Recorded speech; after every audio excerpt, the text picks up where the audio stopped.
Day 36 Euro, 2:15 p.m. Euro, Port of Real Settlement, Barangay Ungos, Real, Quezon.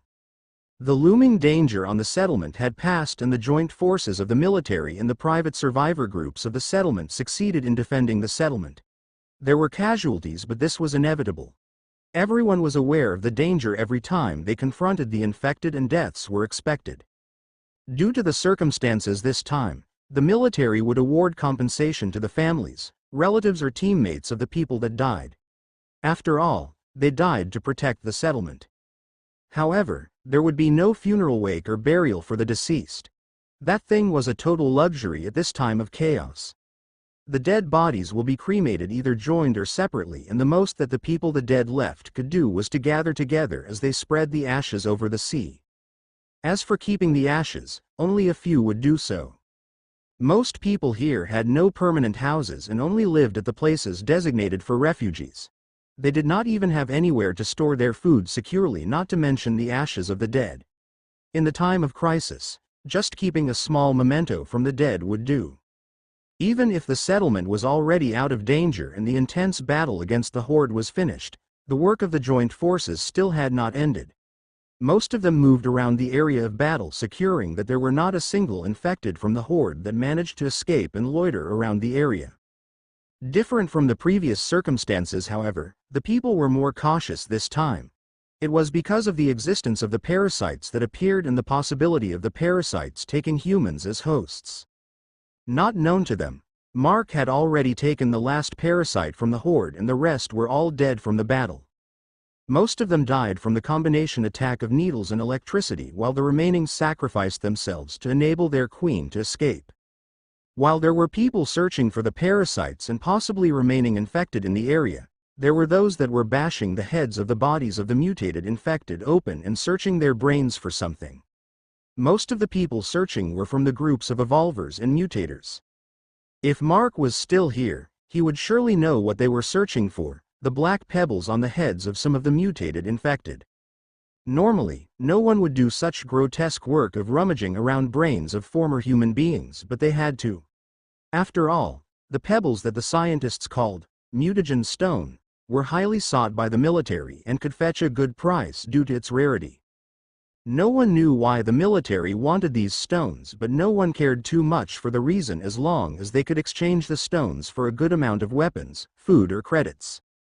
Unfortunately, the people searching in this horde were bound to become frustrated later on. It was because among the more than 500 mutated infected among the thousands of infected, they would only be able to find a very little amount of the mutagen stone. There were several reasons to this. One was because most of the infected with stones belonged to the mutated infected that hosted the parasites and were already taken away by Mark. The second reason was since the leader of this horde was parasites rather than a highly advanced mutated infected, they were not able to command too many infected with mutagen stones. It was because most of those that had one were advanced mutated infected. Unfortunately for these parasites, their number was small to be able to host every single advanced mutated infected they encountered. Mark was currently eating his lunch with Amihan inside a room in the laboratory. This room was not his room but a private room Colleen always used during her recovery from her berserk periods. While Mark and Amihan ate, Colleen was sleeping on the patient's bed inside the room.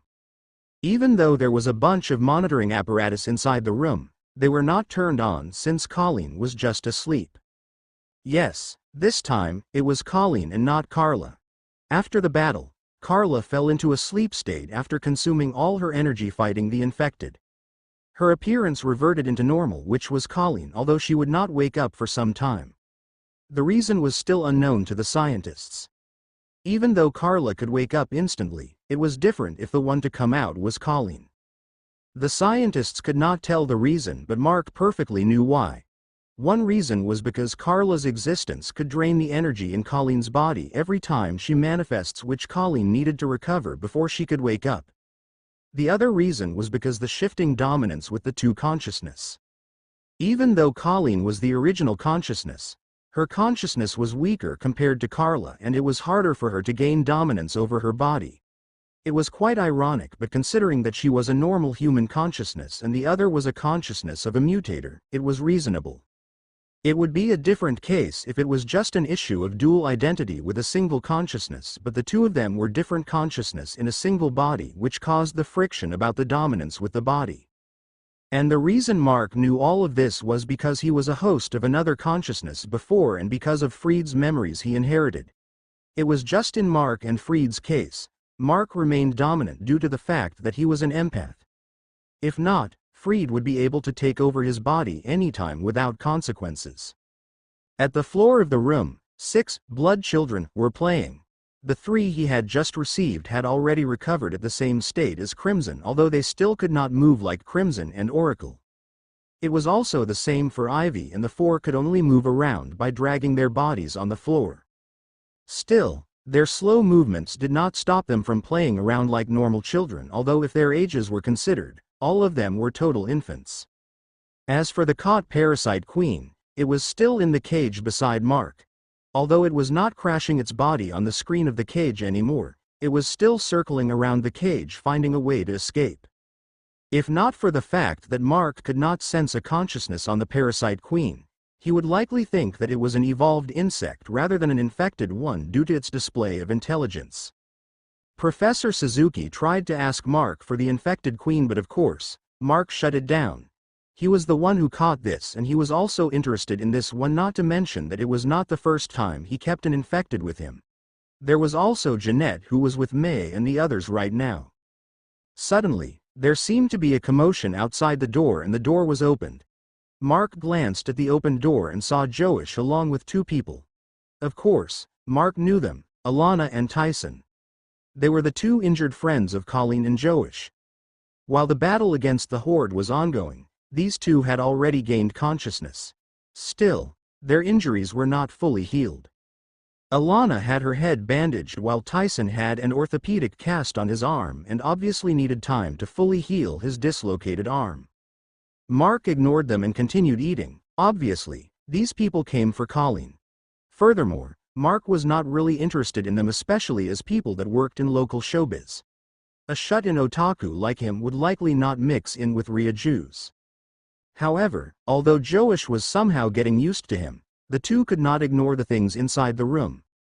A stranger, a fairy, an oversized insect and 6 slimes. Of course, no one would be able to ignore a scene like that inside the recuperating room of your friend.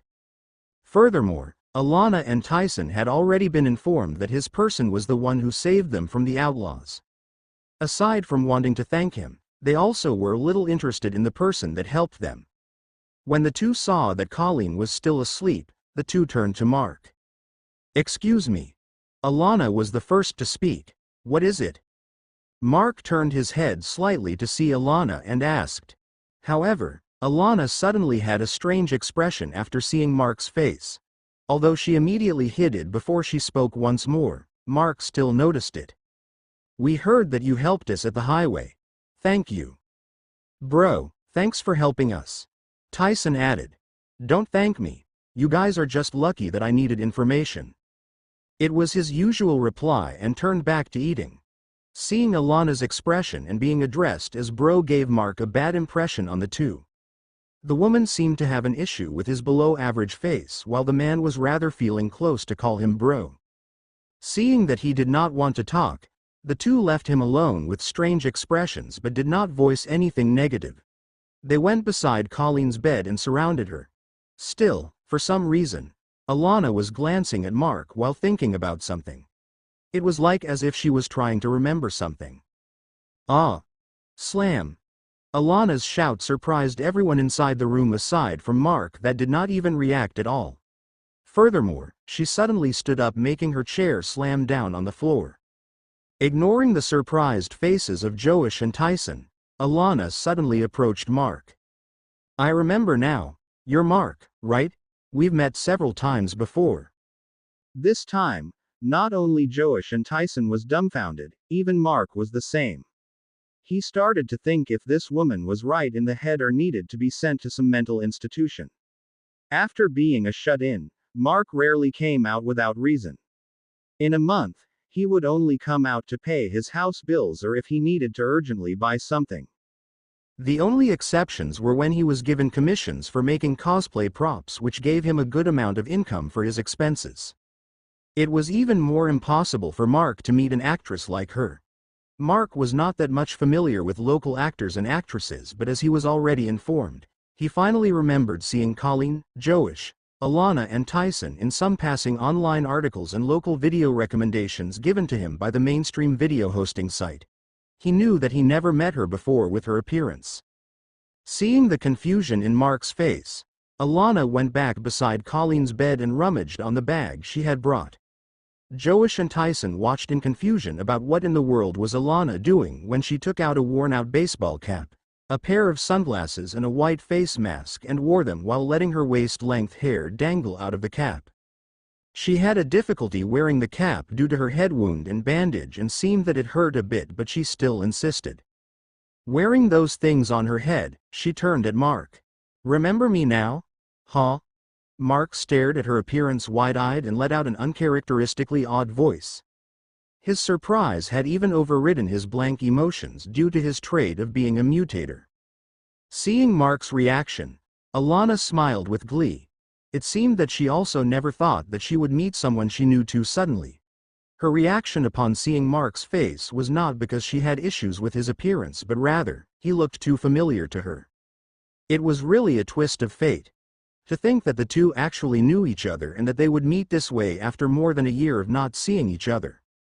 Day 36 a Euro, 2:30 p.m. a Euro, Laboratory, Port of Real Settlement, Barangay Ungos, Real, Quezon.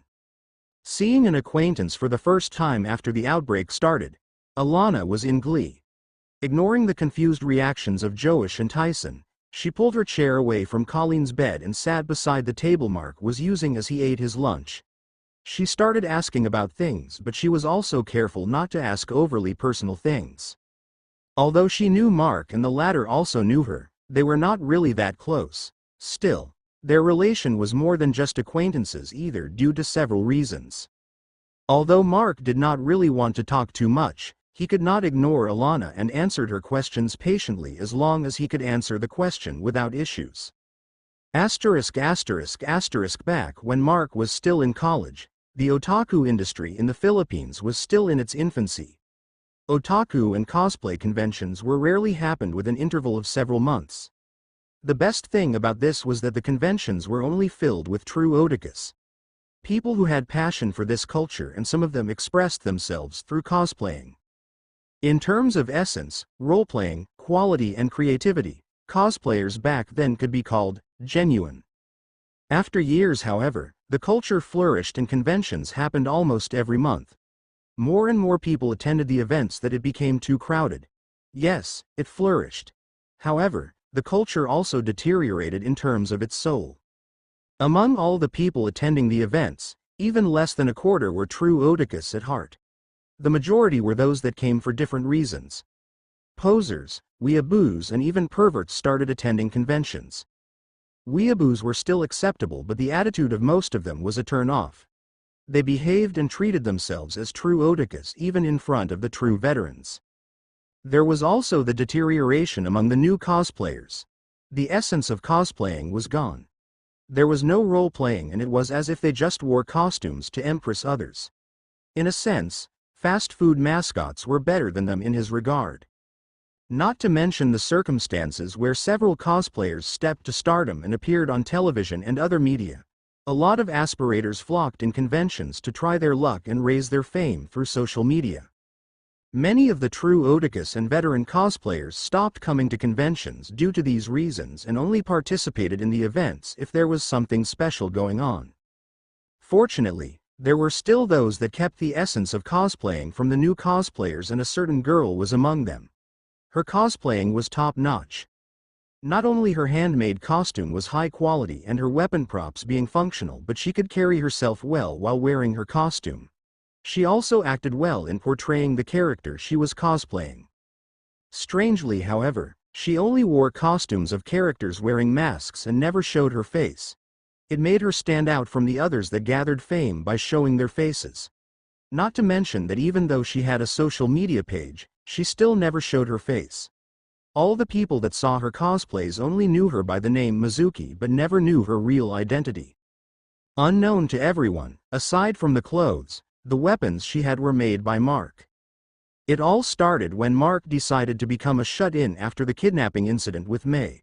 Without work to do and as he waited for the replies on the online applications he made, Mark decided to create a few things to pass the boring days when he was not watching anime, reading novels and manga and not playing video games.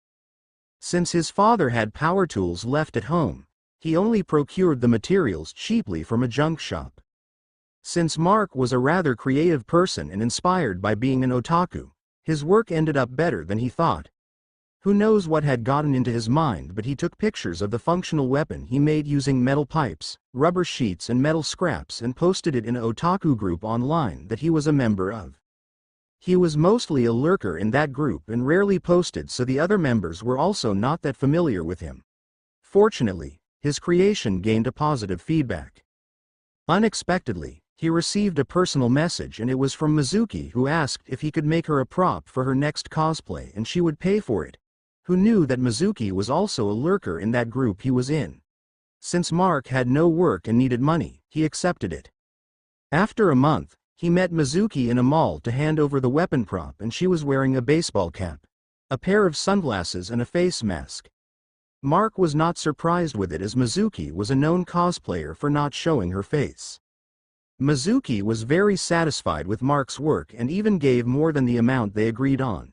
After that, she became a constant client for Mark's work and they would meet every 2 months for the commission. Other requests for the prop work came from other cosplayers, and apparently, Mizuki referred Mark to them for his props. In a sense, Mizuki was a lifesaver. Even after Mark landed on his online freelance work, the work was unstable and such. Mark needed to scrape by and save as much as possible. What Mizuki did gave him enough earnings to manage his monthly bills. Although their transactions stopped about a year before due to Mizuki being busy, she would still contact from time to time asking for commissions for her friends. Who would expect that the masked cosplayer, Mizuki, was actually the popular actress, Alana Garces? She really hid herself very well. No wonder why Mizuki was very good at acting in character. Still, her passion for cosplaying was real for sure. If she revealed that she was a cosplayer, Alana would have gained more popularity in both fields for sure, but she never did. I really want to watch anime right now, but I left my copies at home and I lost my laptop when we escaped. I tried finding even pirated copies before, but I really can't find any in this place, Alana said with drooping shoulders. Mark did not reply to this, however. If she knew that Mark managed to secure a lot of anime series before the internet went down, she would surely pester him. While Alana talked to Mark one-sidedly, a knock was heard from the door and it slowly opened. There was a female soldier outside and she was looking at Mark. She entered and saluted at Mark with respect. For sure, she saw what happened at the battlefield before. Mark also remembered her. She was Master Sergeant Meia Delina, one of General Faustino's guards. Sir Mark, the transceiver is ready. The other side is also informed and you can contact them anytime. General is still commanding our forces at the wall, so he sent me to escort you to the headquarters. Mark turned to Alana. You heard her. I have to go. Yeah. You're going to return here, right? At that question, Mark glanced at Colleen before he replied. I guess so. After returning the blood children in their containers and putting them inside the bag, Mark picked up the cage and followed the Master Sergeant out of the room. When Mark was finally gone, Joish could not maintain his silence anymore. Alana, you really know that guy? Of course I do. He's really someone amazing. Joish and Tyson were taken aback from Alana's enthusiasm that they had not witnessed before. Look at this. Alana rummaged in her bag once more and took out a pistol-shaped item, but it also looked like a card holder. It was a weapon of a certain rider that was traveling around different worlds. The one in Alana's hand looked no different from the real one. She then pulled the handle and a part of the card holder sprung up and extended. The gun turned into a sword. After waving the sword, Alana turned it into a gun once more and aimed at the wall. Pang! A plastic pellet hit the wall and rolled on the floor. He made this. Mark went out of the laboratory and entered the Humvee prepared to bring him to the headquarters, which was on the other side of the port nearer to the entrance of the military section of the settlement. Normally, Mark would feel nothing, but now, he was somehow troubled. He was also slightly nervous. It was a feeling he felt for the first time in a very long time. Before, he did not really think of anything, but now that the opportunity to contact May and his daughters, he did not know what to say to them. Looking outside the window, Mark sighed. In this case, he would just speak like normal and respond to their questions. Arriving at the headquarters, he was brought into a private room. It seemed to be an office used in meetings. This time, however, the transceiver directly in contact with the base city was set up on a table. It was one of Mark's requests which were granted by the general. Mark did not really like to talk on phones as much as possible, and he looked awkward due to that. It would not be good if he was seen like that by other people. After Meia taught him how to operate the transceiver, she excused herself and went out of the room. "My lord, you're nervous?" Meia suddenly asked, and Mark did not deny it. "A little. Then it means you really care for them. It will be fine." Meia smiled and assured Mark. Somehow, that lightened his feelings a bit. He wore the headset on the table and picked up the mouthpiece. Finally, he turned on the connection. "Hello? Anyone there?" What an awkward greeting. Mark also knew, but it could not be helped. He expected that there would be soldiers on the other side. Unexpectedly, what he heard was a gentle, soothing voice of someone on the verge of crying. Gerger. There was only one girl who would call him like this.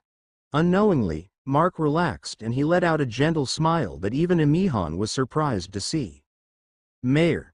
Gerger, it's really you, right?" May's voice was a little shaky. "Is there any other me around?" The other side went silent. Mark also did not speak. He could hear faint sobbing on his ears, but he just patiently waited. "Master?" It was Odalina's voice this time. "Odal, is Mayor fine?" "Master, thank God you're safe. We are really worried. The young miss is fine, but she crying right now, so, she can't speak. Please don't worry, she is just happy and relieved." Odalina's voice was also a bit shaky, however, her state was much better than May and she was still able to hold herself back. "I want to talk to Papa. Aunt Odal, let me." Mark could hear a childish voice trying to interrupt Odalina. Master, here is Gail." "Papa. Hello." As usual, her voice was rather calm, although there was a tint of emotions this time. "Gail, how are you, your mama and your sister?" "Papa, we're good. Euro, we're okay. Papa, when are you coming back?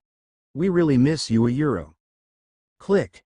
Who knows where that click exactly came from, but Mark was sure that it was inside him. "We really miss you." It was a sentence that no one had ever said to Mark before. The little girl's innocent feelings clicked something inside Mark and his body shivered.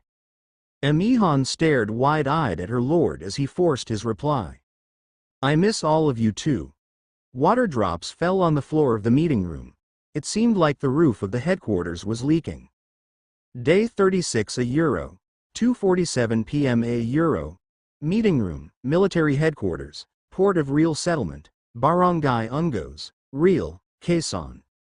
Meia flew beside Mark's face and patted his head gently. Although she was surprised, since it was the first time that she saw Mark actually showed such expressions on his face, she was also relieved. At least, she knew that she did not choose the wrong person to accompany. This was how he valued the people important to him, and for sure, she was among them. Family. A word very important to Mark, especially since his real family could be described as a wreck. His family was a not expressive one. To say, there were no morning greetings, night greetings, and even apologies and words of gratitude were rare in his family. Not to mention the words of affection and love. Furthermore, each of the members had a fatal trait, which was something that pushed him further and further away from them. His father was close-minded and self-centered. His mother was not working on her duties as a mother and a parent. His younger brother who was lazy and was like a cat that would snarl and scratch at the slightest misstep, and his youngest brother was a spoiled brat. If there was better in his family, it was his younger sister who also had flaws but was still within an acceptable range.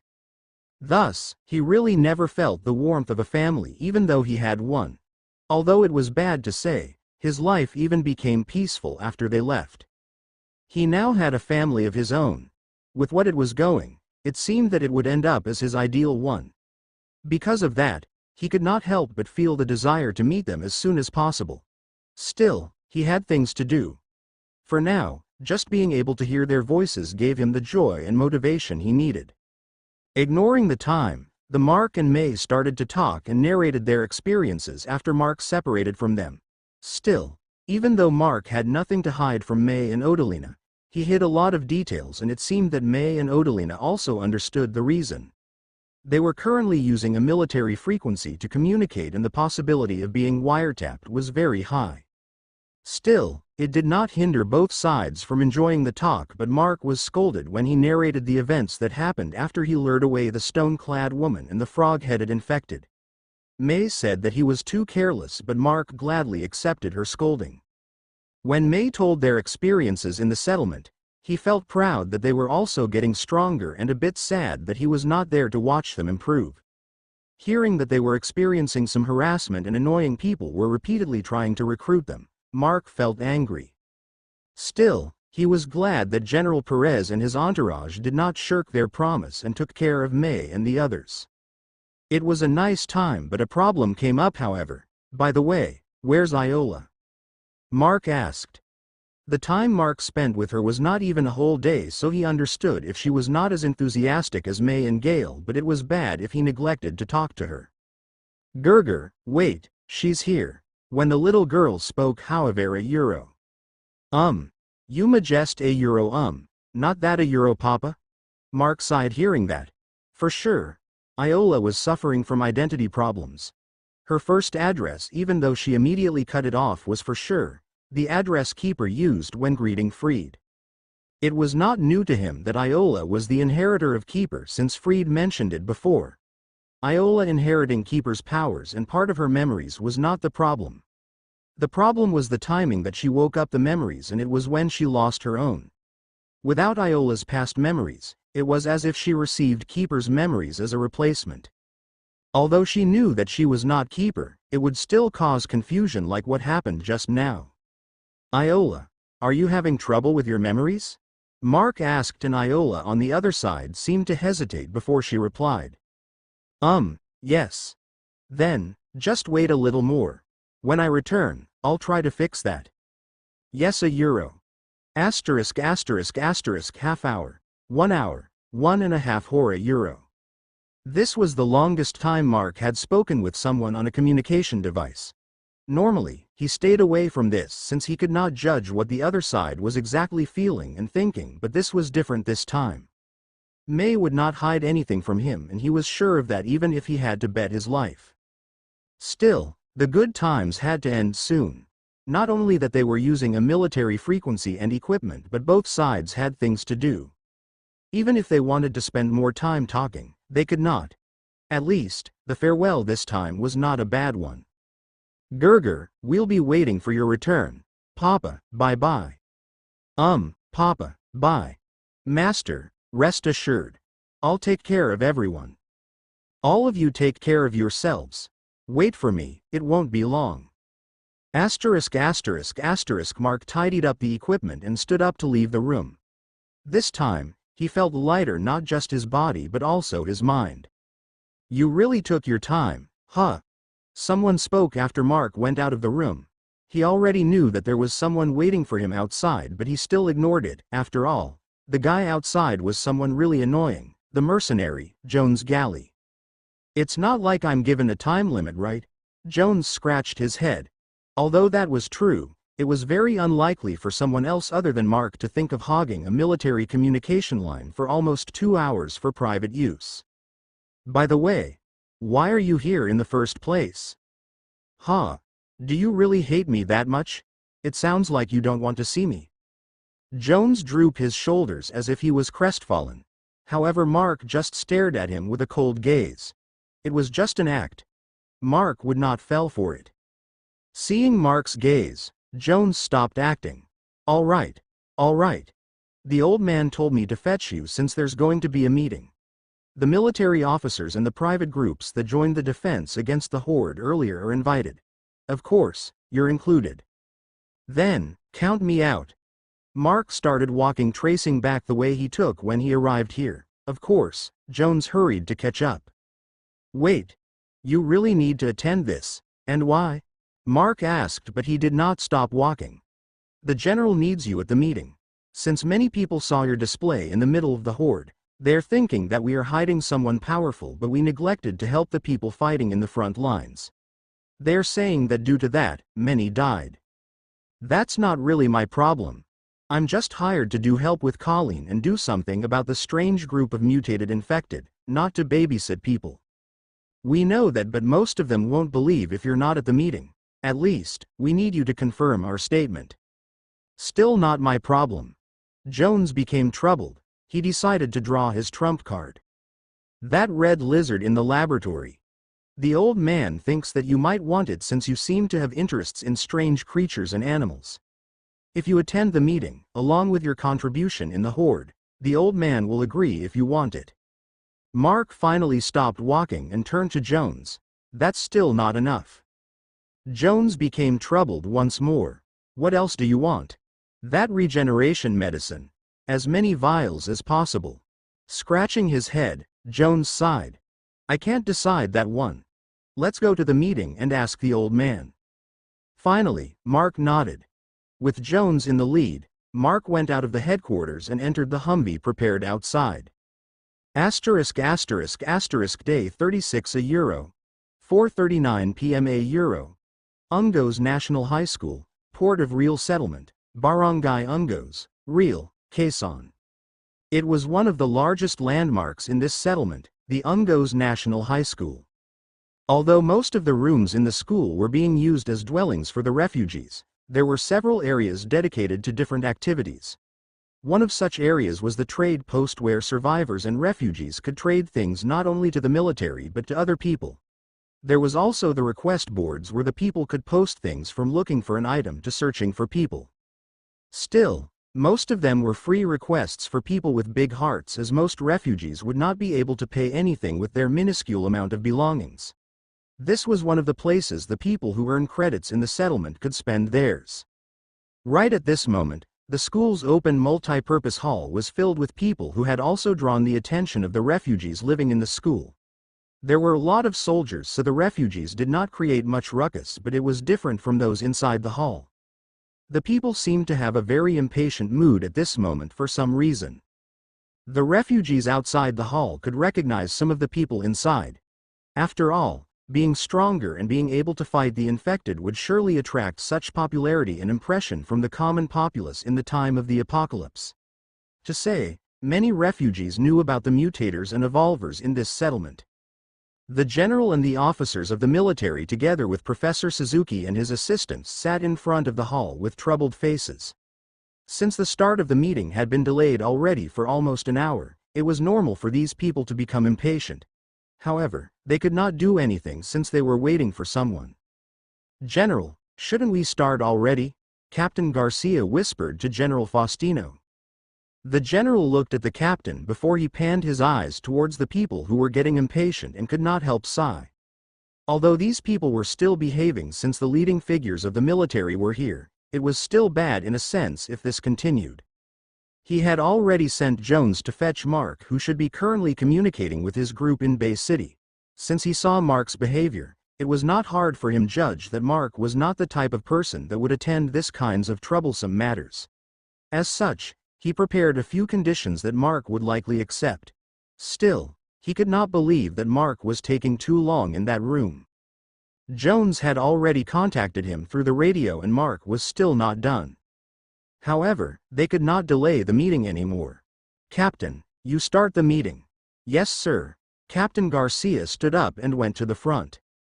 Seeing that someone finally stood up, the people realized that the meeting finally started. Some of them finally felt relieved, but there were still those that were giving the soldiers and officers in front some hard looks. Still, everyone went silent. If they did not, the meeting would get delayed even more.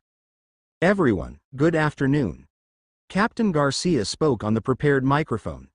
I apologize if the start of the meeting was delayed since we were waiting for someone, but the person was still in the middle of his personal matters, so we will proceed with other matters first. Hearing the starting lines of Captain Garcia, General Faustino nodded. Although it might give some bad reactions, they needed a legitimate reason for the delay. Furthermore, it was the truth in the first place. The meeting started and the information about the horde was disclosed. The parasites which were the cause of the large number of infected in that horde became a hot debate not only among the mutators and evolvers but also among the refugees watching. Following the information about the horde, the military disclosed the measures they thought of against the possible attacks in the future and received the feedback of the people in the meeting. The meeting proceeded as normal, and half hour after the meeting started, Mark finally arrived with Jones in the lead. Day 36 a Euro. 5:13 p.m. a Euro. Ungos National High School, Port of Real Settlement, Barangay Ungos, Real, Quezon. A Humvee stopped in front of the school. Mark and Jones stepped out of the Humvee and the soldier driving the Humvee drove the vehicle towards the parking area. Even though outside, Mark could already hear the loud noises coming from the people inside the school. The meeting started already. Let's go. Jones urged Mark to enter the school. Mark, on the other hand, shrugged his shoulders and followed Jones' lead. And that's it for our planned countermeasures about the parasites. Please be careful when exploring outside since we don't know if there are still parasites hiding anywhere waiting for a suitable host to control. The moment Mark entered the backstage of the multi-purpose hall, Mark heard the closing remark for the previous topic that was discussed. It seemed that the captain on the stage wanted to move to a new topic since he called for another soldier to exchange the folder on the stand. However, a voice lacking in respect and manners interrupted the flow of the meeting. Hey, we didn't come here to listen to military blabbers and bullshit nonsense. We wanted an explanation about that beam of light. We never saw anything like that before. If the military have something like that, use it in the first place. If that was used at the start, we might have not lost our friends and families in that horde. More people could have survived. A man with a fit-looking body and beard shaved with style shouted from the crowd, which immediately led to a chorus of complaints, especially from those whose comrades died in the previous battle with the horde. Mark was already near the stage with Jones, and the man that shouted was not far from him. When the man spoke, Mark suddenly turned at him while tilting his head to the side. I'm called here for this kind of crap? Mark muttered under his breath. Did you say something? Jones heard his mutter but was not able to understand his muffled voice. To Jones' question, Mark shrugged his shoulders. Nothing. On the stage, Captain Garcia turned his head at General Faustino, waiting for the next action. The general turned to the back entrance and saw that Jones had already arrived with Mark. Seeing that, he nodded to the captain, indicating that the question from the crowd could be addressed already. Getting the approval from the general, Captain Garcia faced the crowd and started his rehearsed lines to speak. We have already heard of your concerns. That is why this meeting is held here in the first place. Captain Garcia cleared his throat with a cough. First and foremost, I am sure that many of you had seen that beam of light and even the bolts of electricity that was fired in the middle of the horde. Those phenomenon were created by one man. Unfortunately, he did not belong to us or any forces here. Since the circumstances with the horde turned out to be severe, we were forced to hire that person to help for a great price €1. The captain narrated the circumstances at that time while, of course, not disclosing the private matters. While listening to the narration, Mark could only shake his head. Although all of the things said were true, he would end up being the target of these people. General, don't forget about the deal, that lizard and the vials of regeneration medicine, in exchange for being your scapegoat this time. Mark said as he sat at the chair that was reserved for him. Unexpectedly, his seat was just next to the general. Jones, on the other hand, just stood behind the general like a bodyguard. I know. You should understand our circumstances here, and that is why we needed you this time to vouch the credibility of our statements. However, we can only give you 10 vials at most. We used the majority of our produced regeneration medicine on the people that were severely wounded earlier. That medicine is not that easy to make. General Faustino replied. Jones had already informed the general about Mark's demands through the radio while on the way. It was unfortunate that the stock of the new medicine was very low at this moment due to the attack of the horde. Mark could only accept the deal. That amount should be enough for what he was planning to do next.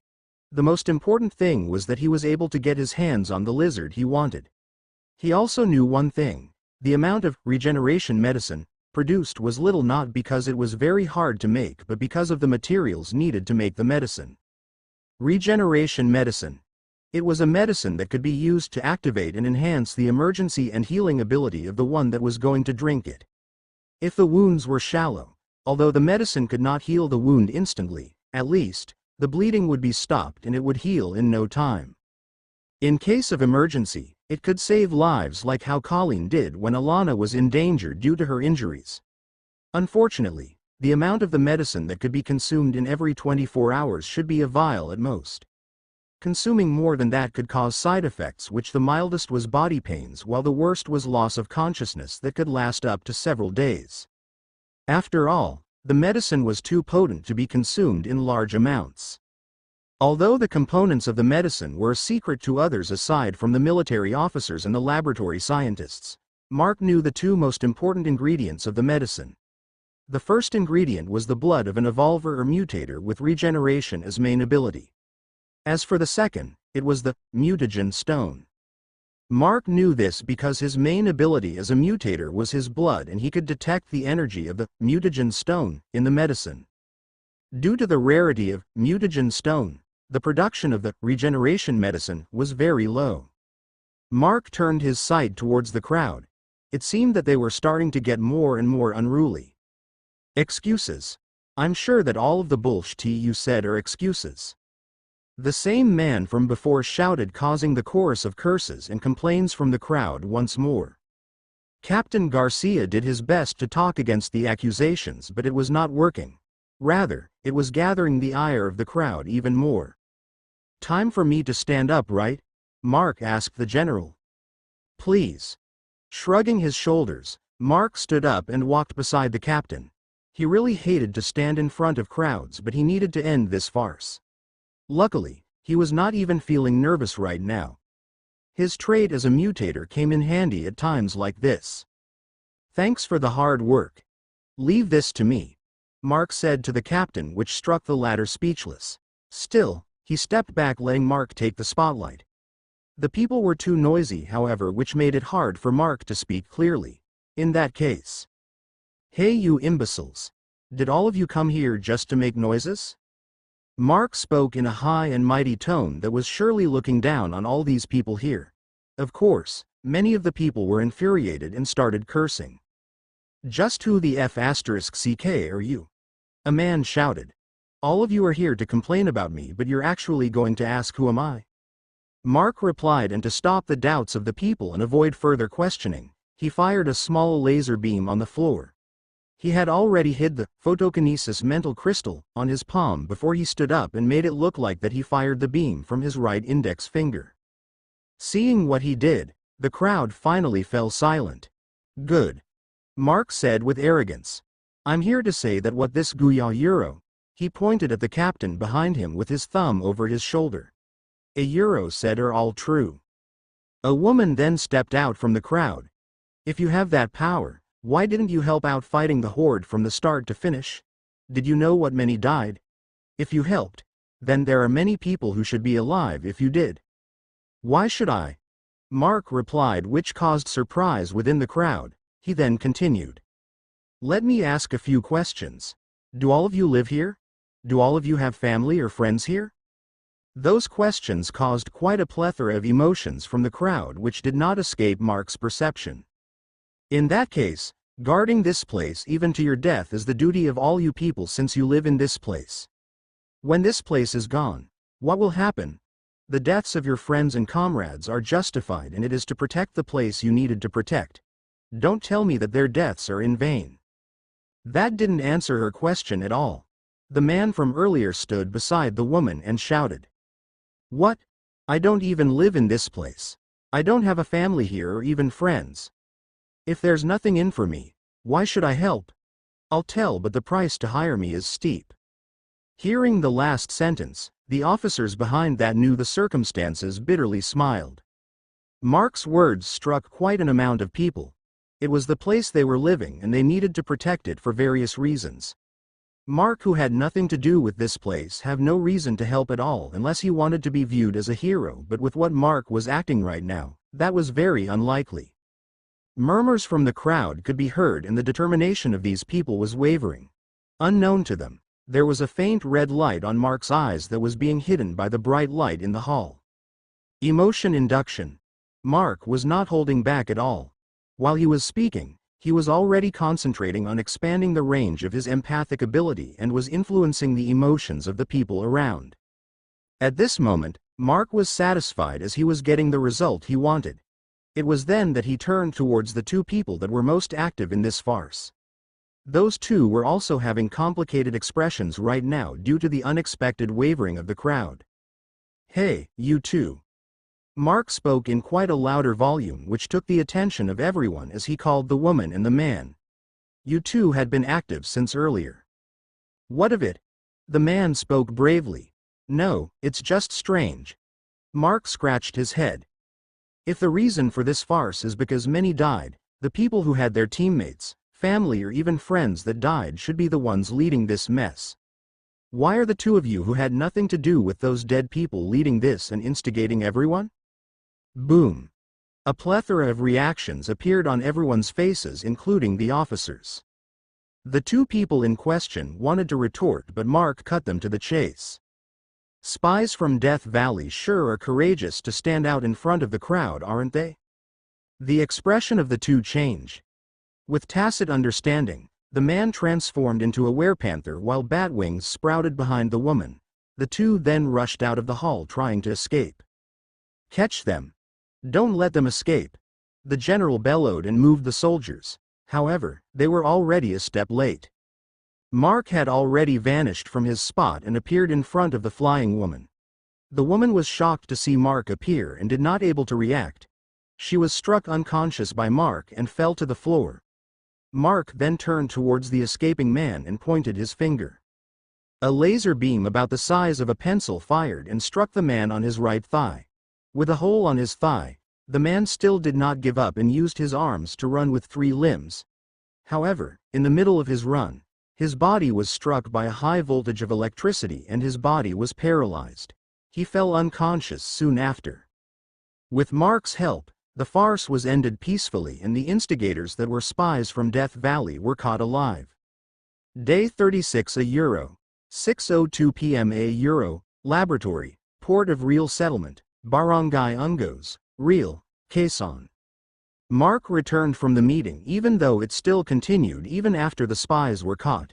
After all, there were other issues that were needed to be settled among the people of the settlement. Still, since they knew that they had been instigated and their disturbed minds were taken advantage of, the mutators and the evolvers became more behaved in the meeting. On the other hand, Mark left because he did not have any reason to stay and he was not interested in the affairs of the settlement. He was not staying here for too long anyway. In the earliest, he would leave tomorrow. As for the 2 spies that were caught, they were brought into custody and would surely be interrogated. Even being exposed to torture was very likely. After all, the two tried to create a rift between the relationships of the inhabitants of the settlement. If they succeeded, it would cause a lot of severe consequences for the settlement. Still, the Death Valley settlement moved faster than expected.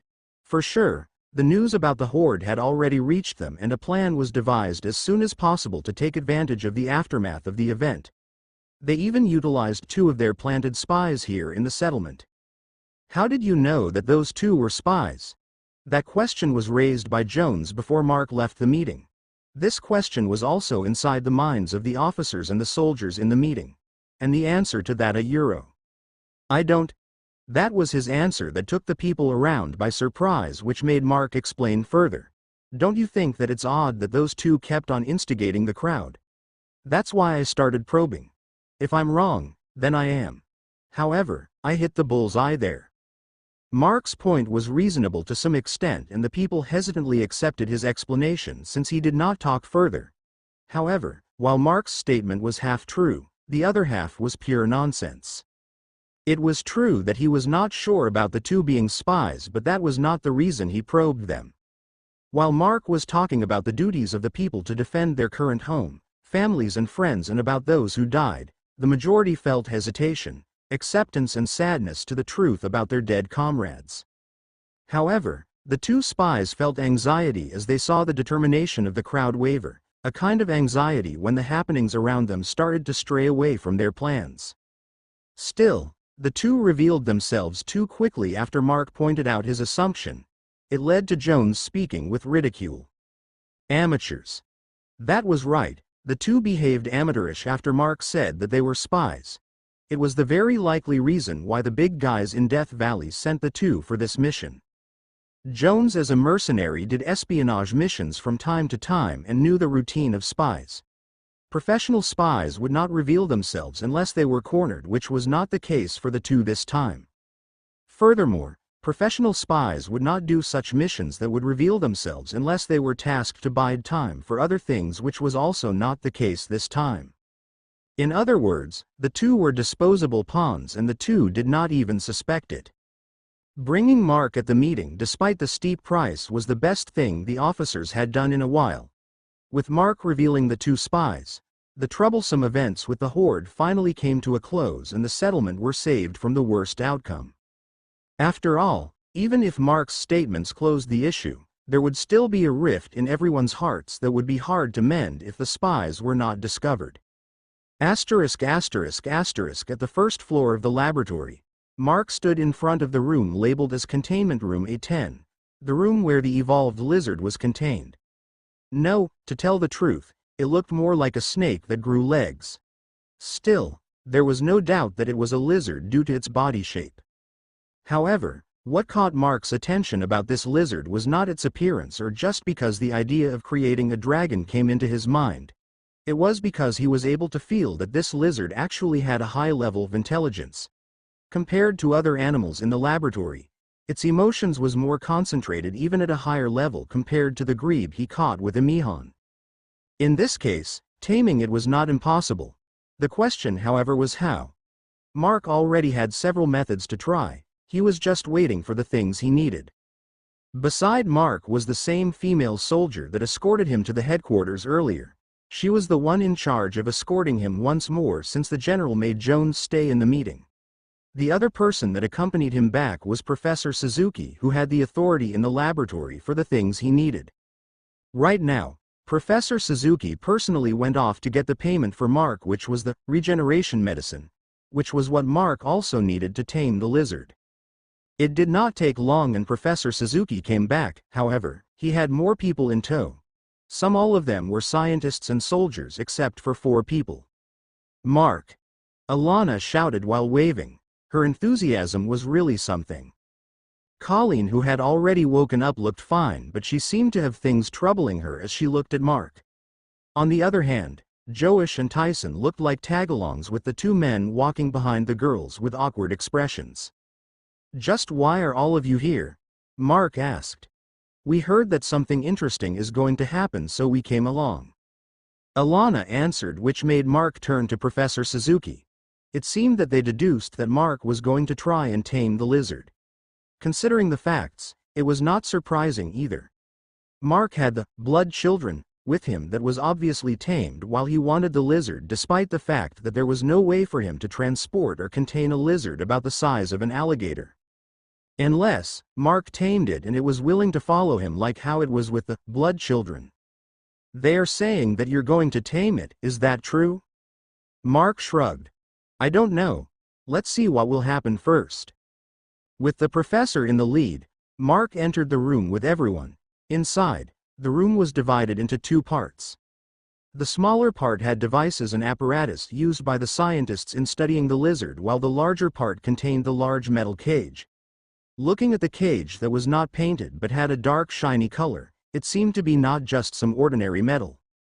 "Here are the regeneration medicine. I wonder what you will use these for." Professor Suzuki handed a metal case and asked, You'll see. Mark replied and opened the case. Seeing the 10 vials inside, he nodded. Open the cage. With Mark's cue, a scientist carefully opened the cage and Mark entered. The others stayed in the safe area of the room. Looking at the 4 that was able to join the scientists without problem and was able to tour the lab on their own, Mark started to wonder. Inside the cage, the large lizard that was also shackled raised its head after seeing that someone entered its cage. Despite being held into this cage and unable to get out on its own, the lizard was still filled with arrogance in its eyes and mind. It seemed to not regard humans highly. Hey, can you understand me? Mark said, and he was surprised inside. Of course, the lizard could not talk, but he detected a sort of response. It made Mark turn towards the scientists and shouted, Professor Suzuki, do all of you talk in this room often? Well, we spend a lot of time here studying that lizard. If we don't talk, we won't be able to finish, you know that? Professor Suzuki replied. Turning to the lizard once more, Mark felt relieved. This guy really seemed to be intelligent and managed to understand some human language just by observing the scientists. In this case, it would be easier. Mark looked at the lizard arrogantly as if challenging its own arrogance. I'll go straight to the point. Submit to me. In exchange, I will make you stronger. Peeved. Alana was almost unable to hold herself back. It was very much unexpected that she would hear some Demon Lord dialogue here. Roar. However, it would just be a wishful thinking if the lizard would really accept that. Although it could not understand all of Mark's words, the essence was transmitter successfully. Despite its shackles, it trashed around wanting to attack Mark. It can't be helped, huh? Mark murmured and his eyes glowed red. The lizard trembled as if it was enveloped in a very heavy and strong pressure. Mark activated a mechanism on the darkness shade set on his back, and a short-bladed baton launched upwards, which Mark caught without difficulty. Pulling the end of the baton extended became a 1.5-meter spear. Bam! The spear, blader, one of the darkness shade weapons, was mercilessly swung on the face of the lizard. Mark did not hold anything back and swung the spear with all his might. After being hit by the body of the spear, the head of the lizard was blown backwards. Its skin was thick and its scale was strong, so it was not injured in the surface, but inside, its muscles were damaged by the impact. Bam! Bam! Bam! Mark did not stop with just one attack. He repeatedly swung with the same amount of strength at different parts of the body of the lizard.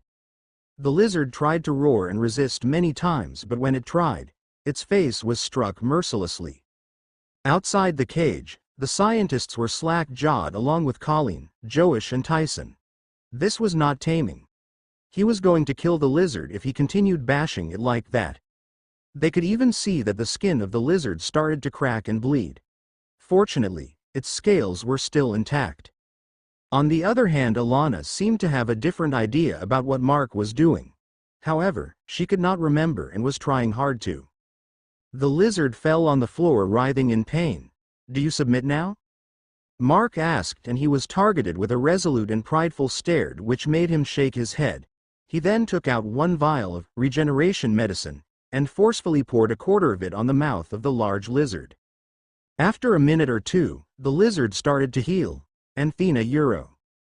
Bam! Bam! Bam! The pummeling continued. Ah, I remember now. Alana shouted outside, which caused everyone around her to almost stagger. Beast pummeling method. I read it before. Where did you even read that? Joash asked. In a Chinese novel. Finally, everyone around her really staggered on their places. Inside the cage, Mark continued pummeling the lizard that could only let out painful roars while ignoring the antics outside caused by Alana. Every time that the lizard could not handle the pain anymore and started to bleed heavily, Mark would make it drink a part of the regeneration medicine. Soon, the painful roars of resistance started to become softer and turned into cries of pain and despair. The repeated actions continued until 1.5 vials of regeneration medicine were used. So, do you submit now? Finally, the lizard lost all its arrogance and lowered its head in front of Mark. Its mouth was bleeding. Its body felt very painful and its skin was cracked. The lizard did not want to undergo the painful beating once more and just wanted to end its suffering by giving up. However, I see a let's continue then. Mark smiled sinisterly, which made everyone inside the room shiver. He continued healing and pummeling the lizard until 3 vials was used. He was not afraid that it would feel the side effects of the medicine due to overdose, since its body was way bigger than a human's and its body structure was different too. What Mark wanted was full obedience of the lizard and not just the lizard giving up because of the pain. This could get the ire of the lizard, but he was not afraid of that either, as he was putting pressure in its consciousness at the same time while also using emotion induction to gain its obedience. After the 3 vials, any shred of resistance from the lizard disappeared and it lowered its head in fear. I see. Even without the Heaven's Path Genshi, the beast pummeling method could still work somehow. Alana muttered with all seriousness.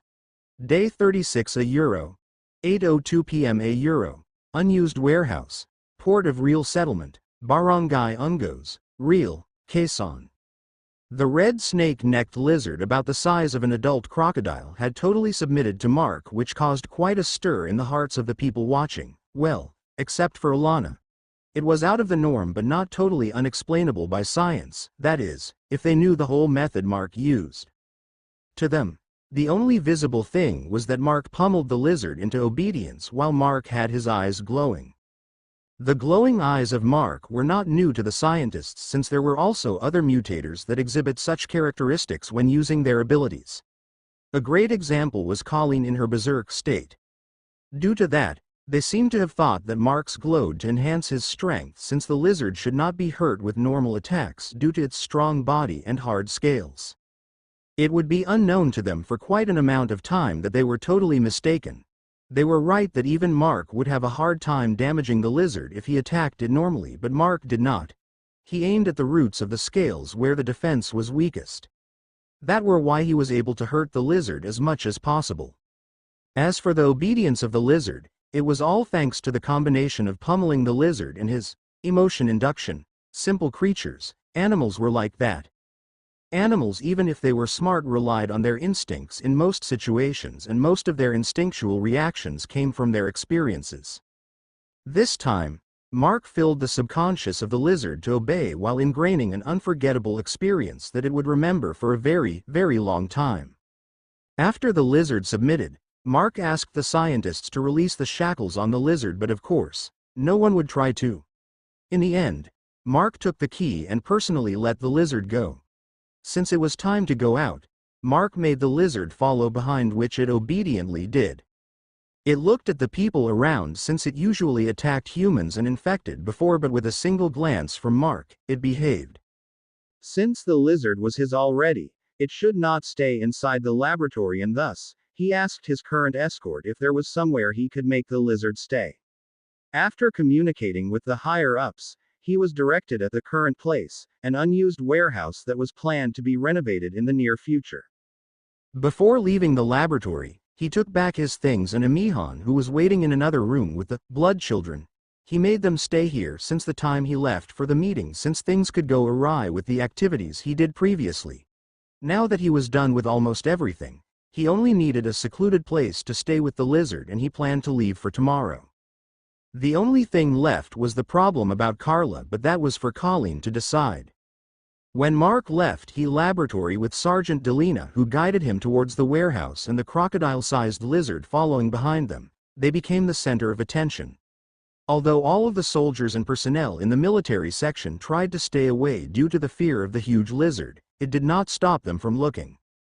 If the sergeant did not chase some of them away, quite an amount of people would have followed. Reaching the warehouse, which was actually at the easternmost of the military section, Mark was satisfied and told his escort that she was free to go. She was reluctant to leave Mark in such a place since it was dusty and untidy. It would be a failure for her as his escort if she left him in a place like this, but Mark told her to not bother. Finally, she left after Mark told Amihan to blow away all the dust into one corner. Colleen and Alana also wanted to follow him, but he insisted to be alone. Besides, the two still needed to undergo a medical checkup according to Professor Suzuki. Inside the warehouse, Mark was finally alone with his entourage.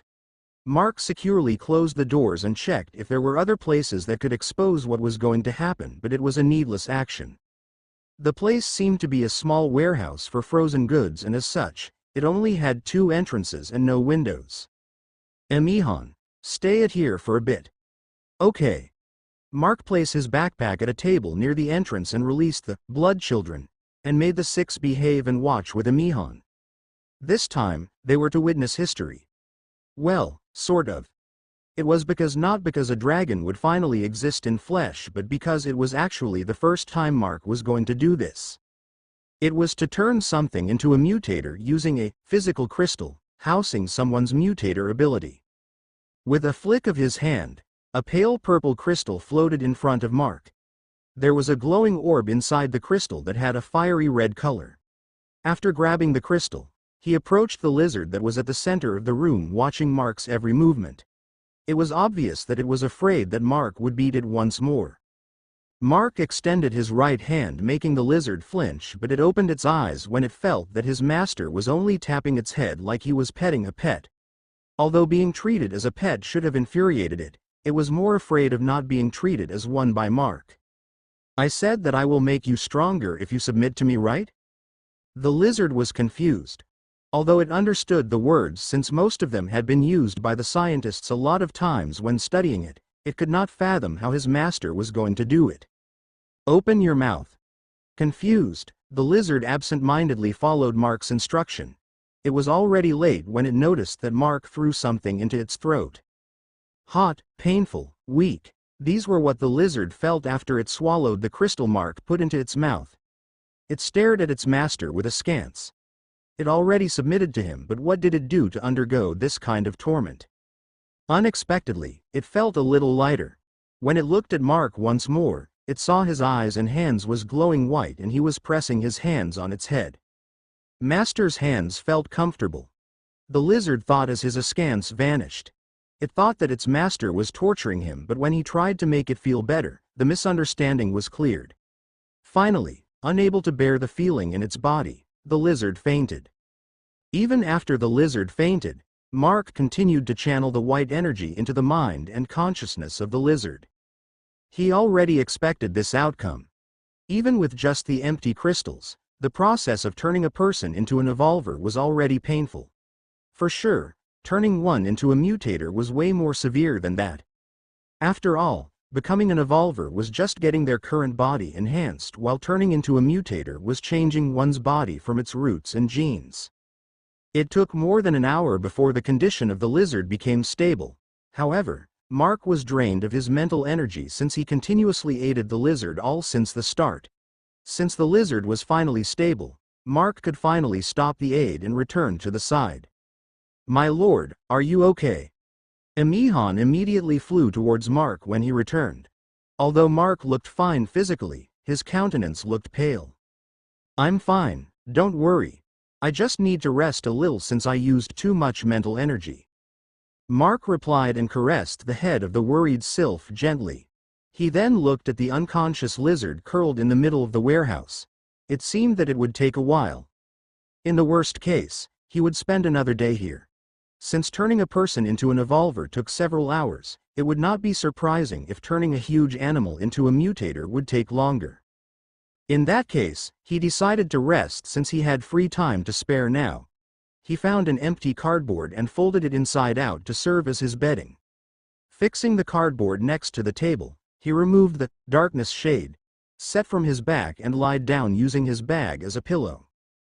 Unexpectedly, not only Emihan flew to join him rest, but the blood children left the table and fell off one by one next to him with noisy splats. It did not seem to be painful for them, but it was still kind of worrying. Knowing the intention of the 6, Mark took all of them to his side while Emihan landed on the unoccupied part of his bag and lay down to sleep. Soon, no noises could be heard from inside the warehouse with everyone resting. Of course, it was not a total deep sleep for Mark anymore. When he recovered more of his ability today, he knew that he had to say goodbye to his refreshing sleep once more. After all, Even if the range was small, his empathic ability was still absorbing emotional energies nearby, especially since people working at the military section and the soldiers pass by outside the warehouse from time to time. However, it was to his advantage right now since he was in a place that only very few people he could trust existed. Since that was the case, he needed to be alert at all times.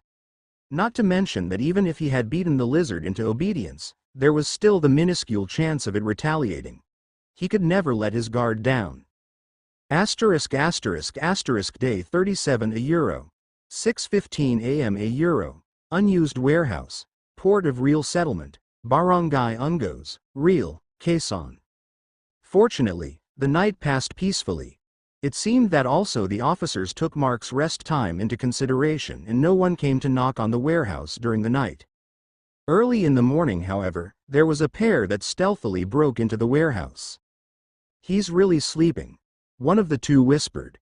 I'm kind of envious in this scene." The other had a strange thing in mind, making the other look with a bitter expression. "It's early in the morning, just what are you two doing?" Mark suddenly spoke, which made the two people jump back in surprise. They almost screamed, but they were forced to hold their screams back when Mark put his index finger in front of his mouth with a shush. These two were really a troublesome pair. Who would think that these two girls would sneak in here this early?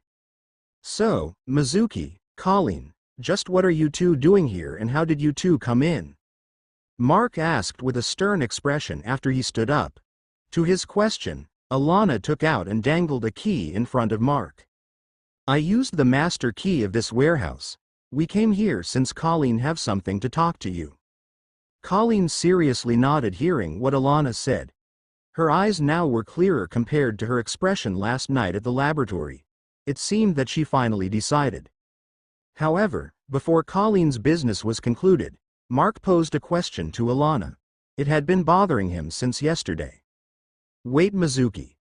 Just how did you get hold of that key anyway? Also, Colleen might be an exception, but just why are you able to wander around a military facility on your own?" "Ah, no one told you." Alana seemed surprised. "Told me what?" "Professor Suzuki, the head scientist in the laboratory. He's my uncle on my mother's side." "Huh? That was a surprising fact." It cleared a lot of questions in Mark's mind about Alana, her passion for otaku culture, her passion for cosplaying, and her freedom here in the military section. To think that she was actually the niece of one of the most important people here in this settlement. It was also no wonder Professor Suzuki had been lenient about Mark's requests, even if it included his precious specimens. After all, he saved his precious niece from the hands of the outlaws. Day 37 €. 6:18 a.m. €. Unused warehouse. Port of Real Settlement. Barangay Ungos, Real, Quezon. The revelation about Alana's familial relations with the Japanese biologist, Professor Masaki Suzuki, cleared up a lot of things about her. Especially about her facial features that was a mix of races. After hearing that explanation from Alana, Mark turned to Colleen. "So, you decided tag along with me, right?" Hearing those words from Mark totally surprised the two. "How did you know?" Colleen hesitantly asked. To her question, Mark also posed his question while glancing at Alana. "Have you told her already about Carla?" "No, not yet. I don't know if she will believe me either." Mark and Colleen's conversation caused Alana to become confused. "Hey, you two. What are you talking about, Mizuki?" Mark turned with a serious expression. Yes? Everything you will hear here. Do not tell it to anyone, not even to your uncle." "What's with all these seriousness? It's creeping me out." Since Alana was the one that accompanied Colleen, Mark decided to fill her with some of the information about Colleen's circumstances. After all, Mark knew that Alana was a trustworthy person even before the outbreak. Still, she needed to keep it secret to everyone since the things she was going to hear were the circumstances of her best friend, and if it spread, it could lead to various consequences not only to Colleen but also to Mark. Contrary to Mark and Colleen's expectations, Alana accepted the circumstances without problem. "After all, it's not really surprising," Alana said after being questioned. Bessie did not feel like Bessie when she goes berserk. She doesn't even respond to everyone, even her dad. Not even a twitch. Still, it's amazing that she have to consciousness in her body, also for you to be able to know all that. Alana added as she looked at Mark. She seemed to be jealous that he knew more about Colleen's circumstances, even though Colleen was already like a sister to her. Mr. Marka, you knew that I woke up while Carla is out, right? Colleen asked with a surprised expression. Of course, I knew. I caused that after all as a side effect when I tried to calm Carla for the first time. Mark confirmed, which made Colleen a little bashful. When Mark patted Carla's head yesterday and channeled his white mental energy to calm her, the sleeping consciousness of Colleen was also subjected to the energy and woke up. Although Carla was still controlling the body, Colleen, who was awake, managed to see and watch everything that happened afterwards until she fell unconscious once more when she switched with Carla after the battle with the Horde. Normally, she would be in a sleep state until her and Carla's consciousness switched back, causing her to know nothing about Carla's actions. Hugging Mark and crying on his chest, holding his hand for a long time and acting like a total child in front of him, Colleen saw all that, and that was all enough to turn her face red, even though she was playing seductively the other night behind Mark while riding on the motorcycle and she felt nothing. Inhaling deeply, Colleen looked at Mark. I want to learn how to fight and how I can use Carla's power. I don't want to be a burden to Dad all this time. Also, I know you already heard about my circumstances here. Due to Carla's rampages before and getting caught up with the outlaws, I'm on the verge of getting exiled from here. If that happened, I don't want Dad to leave this settlement with me and wander around without any fixed destination. Even going to other settlements, our future won't be clear. Also, you are the only person who can handle Carla. I will just trouble other people, even Dad, if this continued. Actually, there's a faster method for you to be able to control Carla's ability. Mark suddenly said, which took the two by surprise. How? Alana asked for her best friend. Erasing Carla from Colleen's body and devouring her consciousness. No, Colleen shouted. I know, this is my body and I want to be able to use her ability, but I don't wish to do it like that. I saw everything, even heard what you said about her. She's innocent, right? Even though it's kind of troublesome, I don't want to do something that cruel. She's just afraid. If possible, I want to consider her as my little sister since I don't have one. Hearing all those, Mark suddenly smiled. You're testing Bessie, aren't you? Alana asked, which also surprised Colleen. Well, she passed. I don't mind if you want to go with me, but remember that wherever I go, it will be dangerous, so I will beat you into shape. Also, it's better if you get your father's permission. Colleen stared at Mark wide-eyed, but the smile on her face could not be hidden anymore. Alana hugged her in glee. Unfortunately, Alana also wanted to accompany Colleen, but she would not be able to leave his uncle, who would surely turn out to be worse if left alone. Scientists had different lifestyle from common people after all. The three talked for about half an hour about things when throb, throb, throbbing sounds suddenly echoed inside the warehouse. It was too loud that it could be heard outside. The two happy girls froze and Mark also turned to the source of the sound. What is that? Alana said, staring at the contraption in the center of the warehouse. They did not notice it since the two focused on Mark that was near the entrance since they entered. Is that the lizard yesterday? Colleen said with a gulp. In the center of the warehouse, the lizard that had grown twice its size before was curled into a spiral. In Mark, Alana and Colleen's view, it looked like a wall of scales. Throb. Throb. The throbbing sound continued. It sounded like a beating heart. The final phase is starting, Mark said in amazement. The skin of the lizard started to emit a faint glow like lava and its body started to emit heat. Then, its red rock-like scales started to turn into a shade of reddish-black starting from the roots of the scales. It was the same color of Mark's blood metal. Mark was not surprised by the change of color. He would also not be surprised if the rock-like scales turned out to be as strong as his blood metal. After all, Mark also made the lizard ingest a fistful of his blood when he threw the crystal into its mouth. Since Mark's body and blood was highly compatible with mutagen, it would surely cause a reaction like what happened to Iola when he treated her. It was one of what Freed told him back then when he spent time inside his subconscious. A dragon flying in the sky would surely be vulnerable to attacks. With Mark's blood, superficial wounds would not be a problem anymore. Although it should not be as fast as Mark's since his blood had already changed from when he was an evolver, it should still be fast. Mark suddenly froze. Something unexpected happened. The lizard was about to wake up and he felt a connection with its mind. It had the same feeling as what he had with the blood children. He really did not expect this to happen, but this was a good thing. Behind Mark, Emihan, who was awakened by the throbbing sound, stared at the lizard that had undergone changes while keeping silent. As for the blood children, they were awake all this time since Mark stood up. They were just staying put due to Mark's order. Throb. The loudest heartbeat echoed in the eyes of the lizard. No, dragon opened immediately.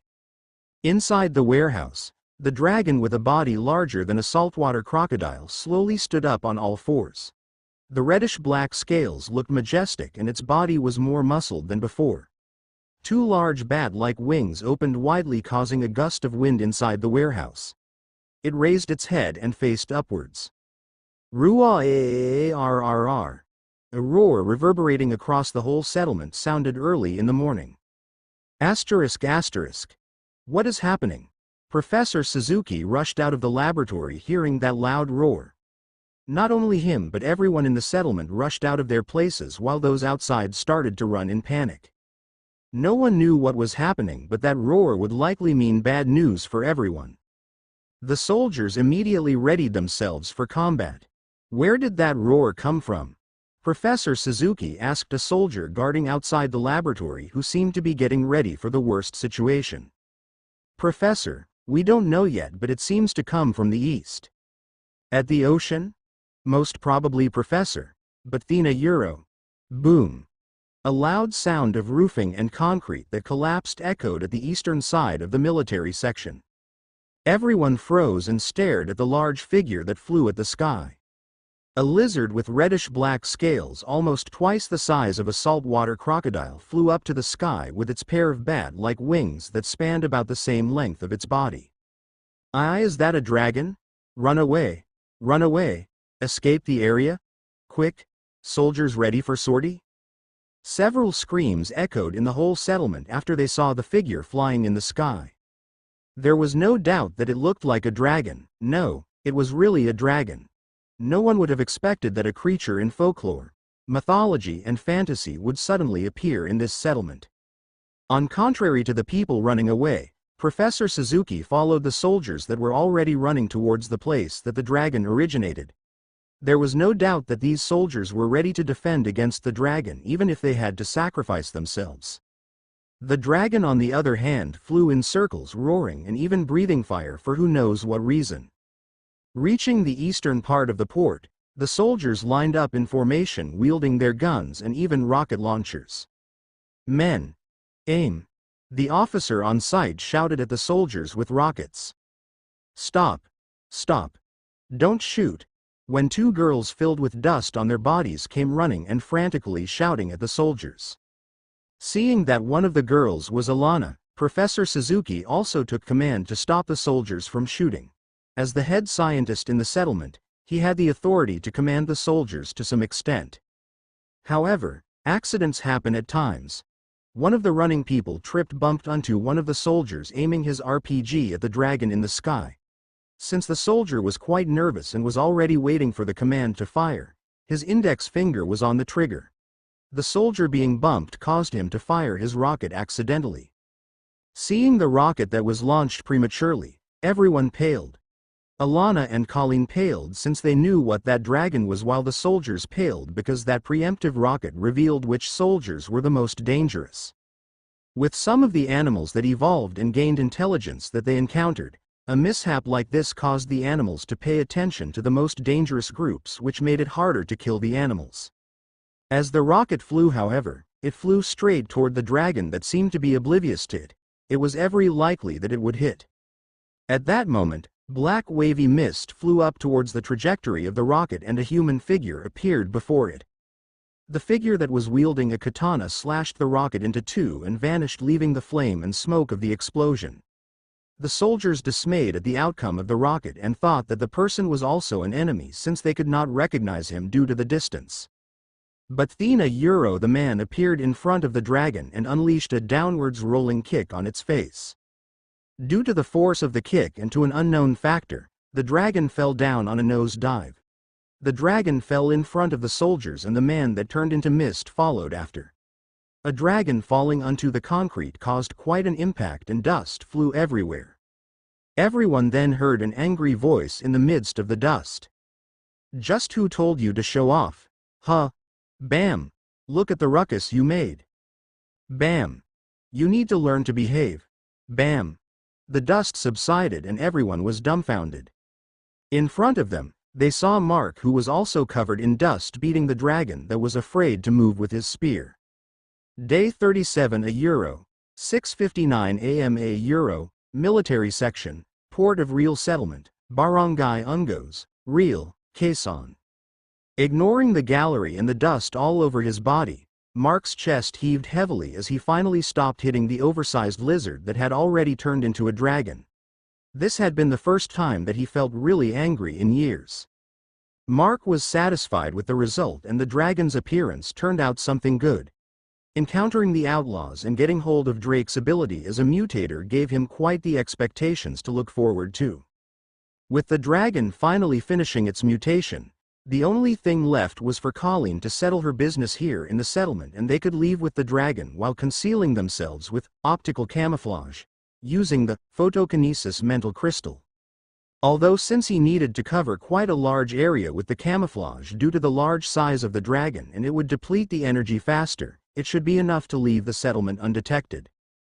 However, the moment the dragon woke up and it felt the changes in its body, its growth, its new strength, its ability to fly and its ability to breathe fire, the first thing that came into its mind was to show off to the pesky humans that caught it before and make them feel fear. Mark wanted to stop it but he was not able to since the dragon let out that loud roar and flew up, even destroying a large portion of the concrete roof of the warehouse. The falling concrete caused the whole warehouse to be filled with dust and debris. No one inside was injured since the roof near the entrance remained intact. Amihan managed to protect herself from the cloud of dust in the last second along with the blood children. But the three humans inside were not able to and was covered in dust from head to toe. While Mark was checking everyone inside the warehouse if they were fine and the commotion with the people was happening, the dragon flew in circles practicing its ability to fly and started to release flames to try out a new form of attack. After that, things went in order and the source of the commotion was subdued. In front of Mark, the dragon just lowered its head looking at with upturned eyes. Although it was filled with gratitude to Mark for giving it more strength, it was still afraid of him. Rather, the fear of Mark became its reigning subconscious trait after it became a mutator. Although it might not fear others due to its inborn arrogance, it would never ever raise its fangs against Mark because of these reasons.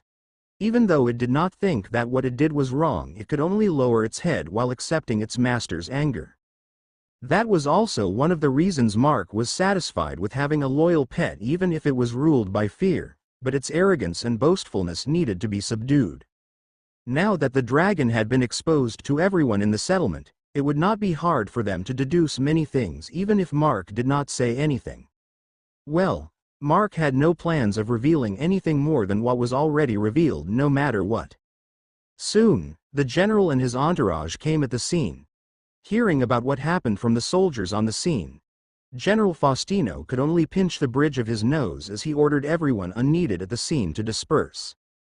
On the other hand, he also sent some of his trusted subordinates to lead some of the soldiers and calm the people in the settlement that witnessed the dragon flying in the sky.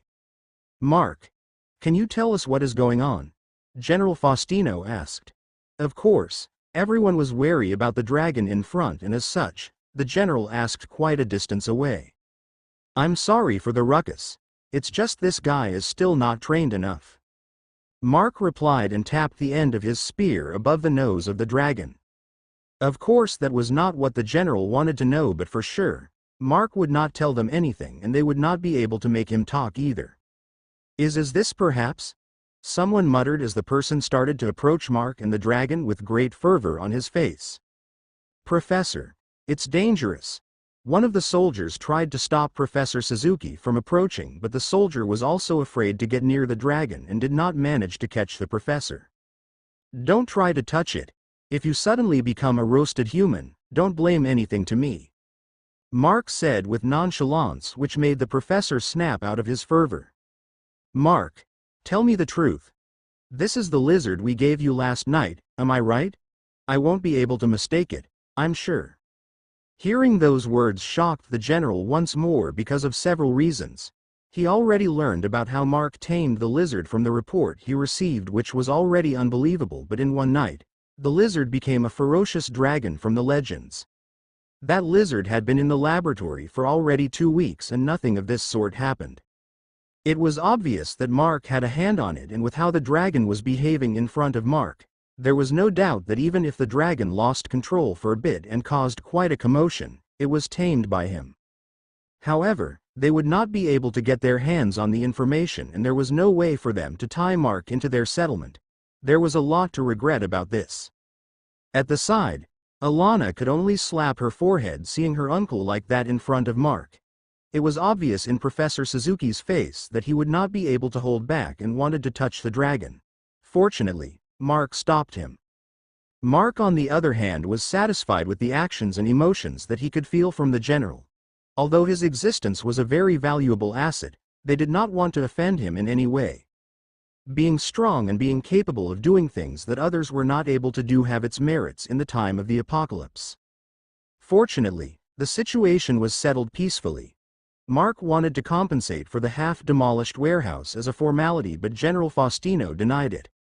The warehouse was going to be destroyed anyway and a new facility was going to be erected in its place, which made it more convenient for them that it was already partly demolished.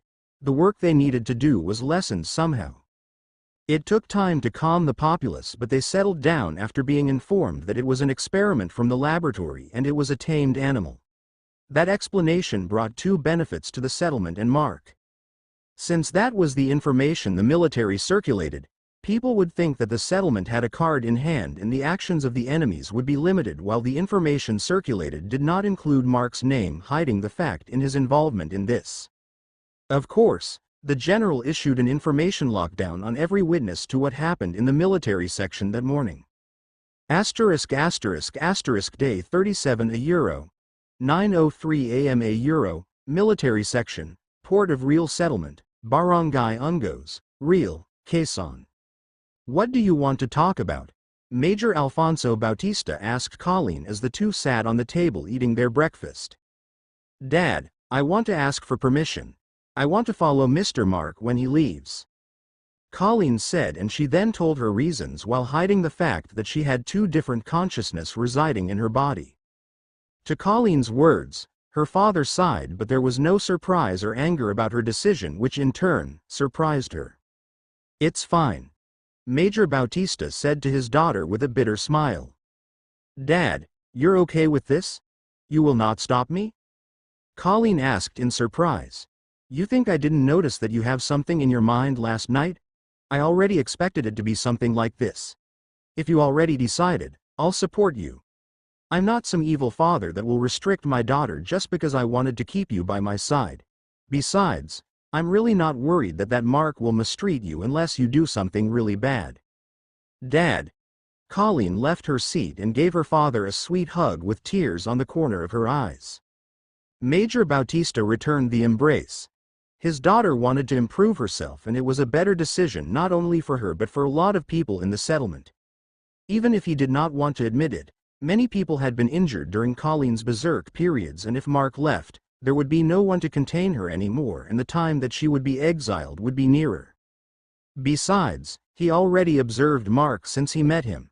At the time Colleen rode behind him, how he treated his fairy companion, the affection he gave those slimes, and how he treated Colleen in her berserk state. The treatment of the dragon seemed to be different since it also had its faults. However, with the wiretapped conversation of Mark and his family in Bay City, there was no doubt that Mark valued his comrades deeply. It would be a good choice if his daughter was able to learn things from a strong person. ****** Day 37 a euro. 9:29 a.m. a euro, laboratory, port of real settlement, Barangay Ungos, real, Quezon. After cleaning herself of the dust on her body, Alana was called into Professor Suzuki's office. "Uncle, do you need something?" Alana asked her uncle, who was reading a couple of papers containing the data they gathered about the lizard. "You and Colleen are with Mark before the dragon flew up in the sky, right? Do you have any idea how the lizard changed into something like that?" "Haha euro." Alana sighed. "We don't know anything. It's already like that when we arrived there." "You are close with Mark, right? A little a euro, why? You think he will tell you if you asked?" "Of course not." Alana started to frown. "Do you want to follow him?" This time, Alana hesitated to answer. Colleen was going to follow Mark, and because of that, she also wanted to, but she could not just leave this unreliable uncle of hers. "I want you to follow him. Get his secrets, especially how he turned that lizard into a dragon. Even if you needed to pay with your bodga." Professor Suzuki was not able to finish his words since a thick biology book came flying towards his face, causing him to fall backwards on his seat. Alana's face threw the book with a beet red face. Who would think that her uncle would have those kinds of ideas? Alana was already fed up with this uncle of hers. "All right. I'll leave and follow him, however, don't expect to learn anything from me," Alana said, and left the room before Professor Suzuki was able to stand up. However, Alana went back a bit and peeked through the door. When she saw that her uncle already stood up, she shouted, "No wonder Aunt Marina left you. You die-hard otaku. I hate you." Slam. The door slammed shut, leaving the professor that was struck straight with 3 imaginary arrows on his back. ******* Day 37 a euro. 3:05 p.m. a euro, military section, port of real settlement, Barangay Ungos, real, Quezon. Mark and Colleen were surprised with Alana's sudden decision, but Colleen was more than happy to have her, and Mark had no issues with it either. Besides, with the dragon as transport, he could leave them anywhere safely, or even bring them back to his base without trouble. Joish was informed late by Colleen and tried to persuade her to stay, but she had already decided. With the little time left, Joish had no chance to prepare even if he wanted to come. Besides, Colleen really wanted to have some space away from Joish. Although they were teamed up as a couple in several dramas they starred in, Colleen really did not have romantic feelings for him, so his actions was kind of annoying for her, even though she was keeping face and did not tell it directly. Soon, with the military officers, the scientists and the onlookers, Mark, Colleen and Alana sat at the back of the dragon and vanished from everyone's sight. Mark concealed themselves when leaving in order to not cause another commotion in the settlement and to maintain the effect of the false information the military spread. With several new companions, Mark decided to go back to the mountain base first. Day 37 a euro. 5:03 p.m. a euro. Meeting room, military headquarters, port of real settlement, Barangay Ungos, real, Quezon. Inside the meeting room, the military officers along with several other people essential to the settlement were in a closed meeting. Although it was said that all people essential to the settlement, it did not include the politicians, who only managed the side pertaining to the refugees and survivors. This meeting was something they do every other day to monitor the things happening in the settlement, to discuss the reports of the previous events and prepare the information to be released to the public. Normally, it was just a military meeting along with a few scientists led by Professor Suzuki, but this time, there were 2 people that joined this meeting. The first person was the mercenary, Jones Galley, who ended his espionage at the Death Valley settlement earlier than expected and returned yesterday, while the second person unexpectedly was Colleen's suitor, Joish Villania. Furthermore, Joish was sitting beside General Faustino, indicating that his status among the people here was only next to the general. They had just finished discussing the reports about the horde, the number of casualties, the expenditure of supplies and the damage to the properties of the settlement due to the event. As for the next topic, a euro. Jones, how did the interrogation of the 2 spies go? General Faustino asked. In response, Jones stood up from his seat and distributed several folders for everyone to read the contents. The interrogation went rather well. Jones spoke. The guy was quite a pain, but the woman immediately talked. Both of their statements matched, as you can see in my report. In the report, it was stated that both the spies did not know each other but were brought together because of the order they were given. Apparently, they were given an order personally by someone who was wearing a mask. The person was another spy who directly received orders from the Death Valley settlement. Unfortunately, none of the two spies caught knew the identity of that person. The other details were common information, and some were things they already knew from Jones, who did espionage in that settlement for some time, but what caught everyone's attention was the reason why and how a woman became a spy of that settlement that treated women as nothing but entertainment. Unexpectedly, compared to the male spy who entered this settlement later on, the female spy was a resident of this settlement since the time it was established. It was just that she hid her abilities as a mutator and posed as an evolver. She was even part of a survivor group. Unfortunately, at the time that she was injured and had to stay while her group scavenged outside the settlement, her group never returned. Her sister and the only family member she had left had been among that group's members. The first case of missing people, isn't it? It's probably the same thing that almost happened to us. Captain Garcia and Joish voiced respectively. The statement of Joish was the closest, as the spy wearing a mask appeared in front of her one day saying that she needed to work as a spy in order to see her sister once more. In other words, she was blackmailed, and in the minuscule chance to see her sister once more, she followed the orders even if it endangered the settlement. If that is the case, we also have responsibility in this, Major Bautista said, which made the other military officers nod. Even if they did not want to admit, they were late to avoid letting the outlaws of Death Valley operate in their area of jurisdiction, causing some of their people to be caught. In any case, the woman's sentence could become lighter while the man was sentenced to public execution, as there was nothing that could back up his alibis. More than that, Jones found records of that man being a notorious drug dealer in this area before the outbreak. Jones, you can sit down. Let's end this topic here for now. We can decide on the sentence we will give to that female spy later, General Faustino said before he turned to Professor Suzuki. Professor, you have an important thing to report, right? Yes, General. Professor Suzuki answered and distributed his report to everyone. Unexpectedly, the report contained the research results of the bodies of the mutators killed by Mark that night. We found a strange thing about the bodies. For some reason, the concentration of mutagen in their bodies, especially their heads, were very low for a mutator. What do you mean? General Faustino frowned and asked.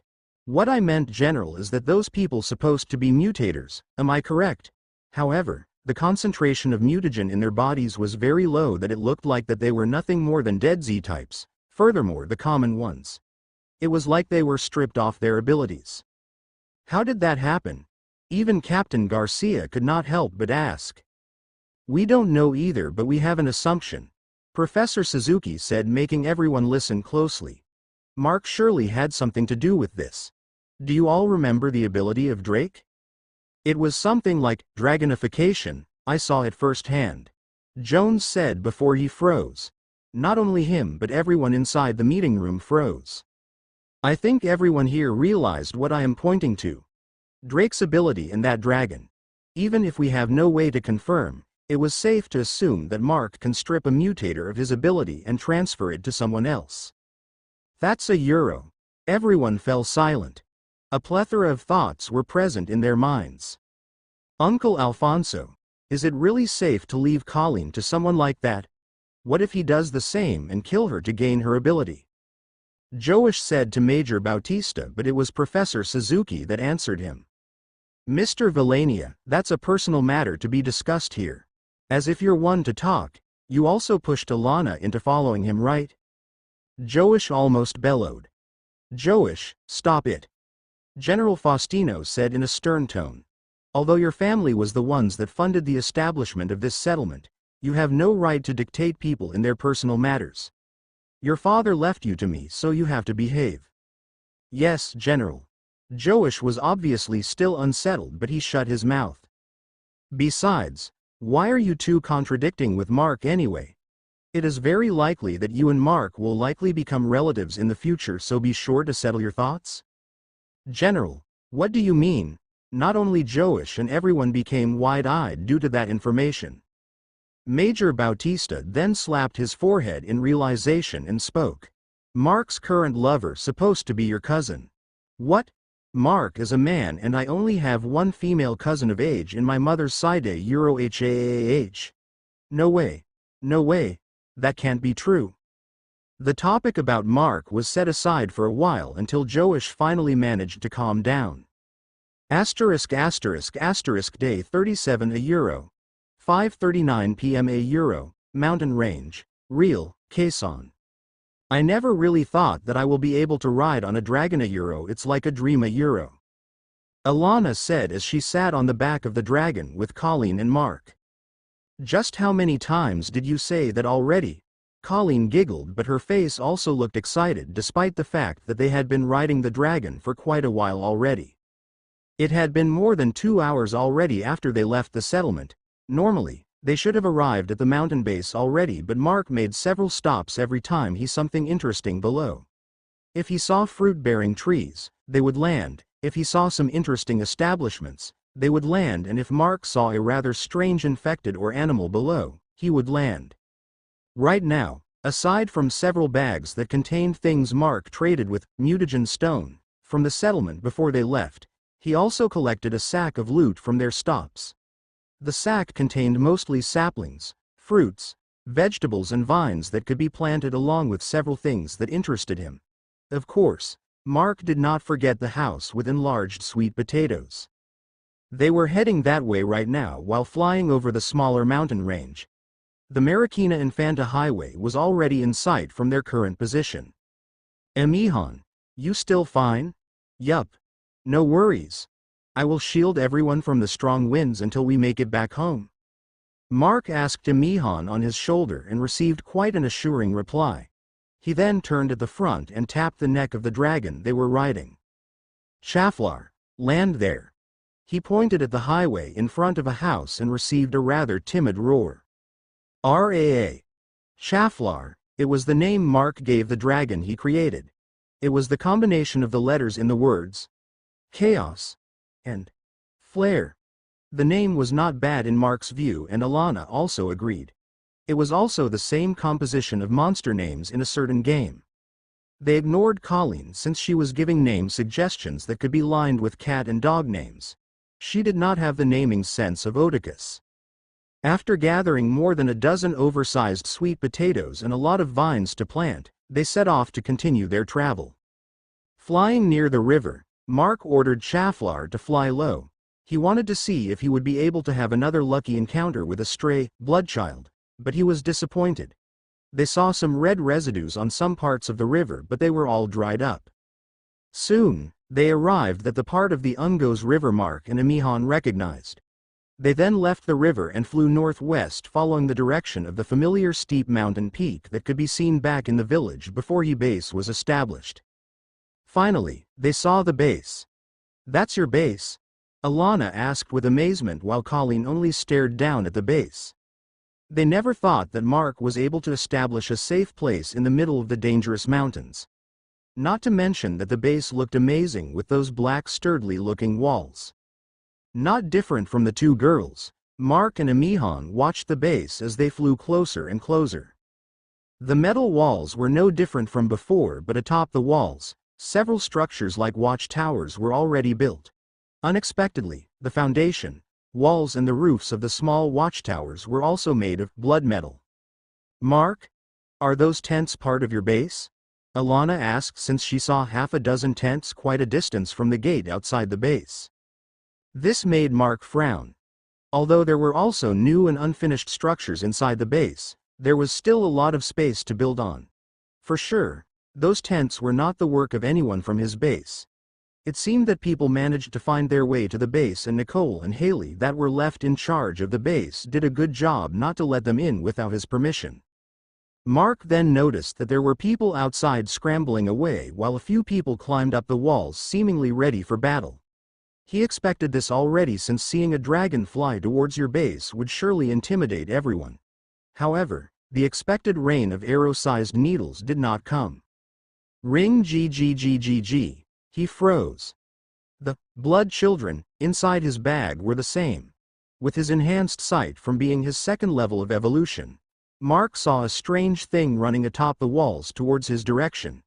It was a girl about 3 years old that was moving nothing like her age. She was really happy and was waving at the dragon. Mark could tell how happy she was.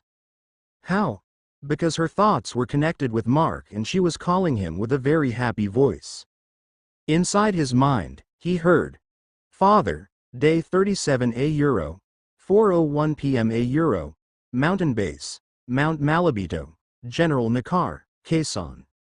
About an hour before Mark arrived back in the base Euro, Nicole and Hallie, who were left in charge of the settlement, stood on top of the walls overseeing the situation outside.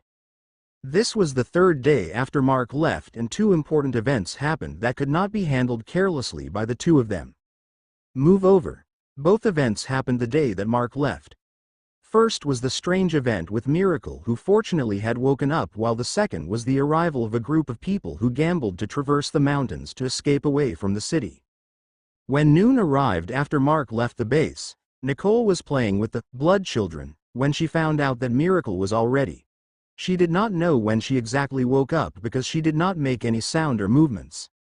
Nicole even freaked a little bit when she saw the supposed to be 1-year-old baby quietly staring at her while she was talking with the mischievous little critters.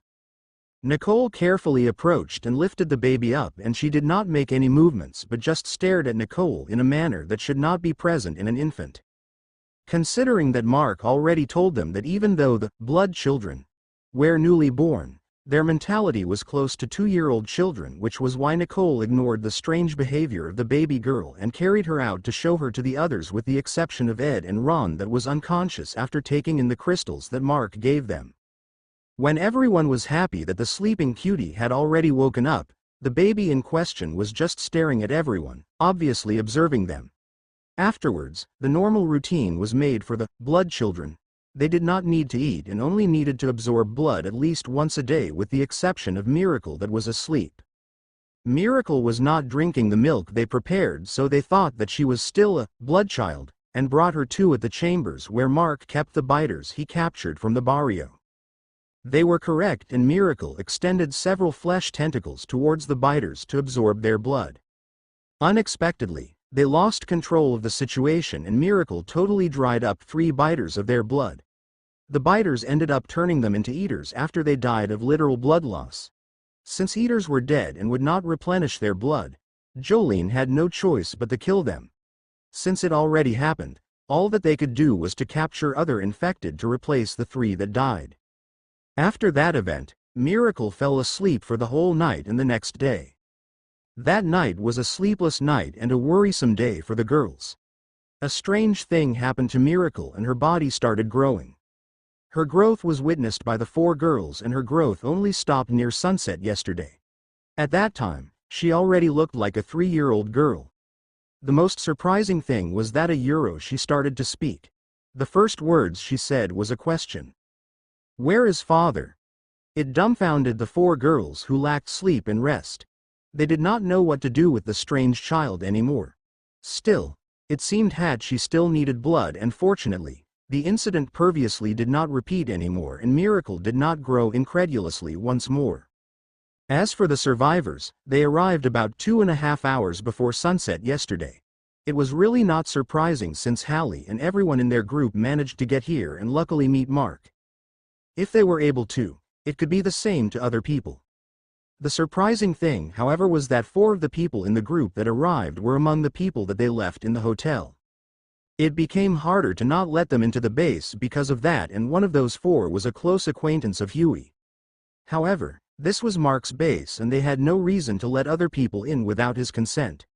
In that case, they lent the survivors some tents they looted at the barrio. Luckily, many tourists that came there was planning to camp in the mountains. They only needed to wait a day or 2. After all, Mark said that he would likely return after 3 days. However, it seemed that everyone did not need to wait that long. What is that? Huey suddenly went out in the open as his sensitive hearing managed to pick up faint, strange sounds. It was like sounds of huge wings in flight. That was when everyone saw the silhouette of a large creature flying above the mountain top to the northeast. Everyone, prepare for battle. Warn the people outside and make them hide. Huey took command in preparations for a defensive battle. Everyone inside the base went up the walls and stood behind their wall-mounted needle launchers and was ready to fire while the people outside the walls scrambled away in fear. When they could finally see what the creature was, everyone knew that they would not be able to win. Who would think that the one approaching was something like a dragon? It seemed like the base would fall before Mark was even able to return. While everyone was losing hope, a small figure jumped up the wall and ran towards the direction the dragon was coming from. Everyone was dumbfounded. It was because Miracle was waving and shouting at the dragon a euro. Father. That gave them hope. There was only one person that could be the one Miracle was calling father, and that was Mark.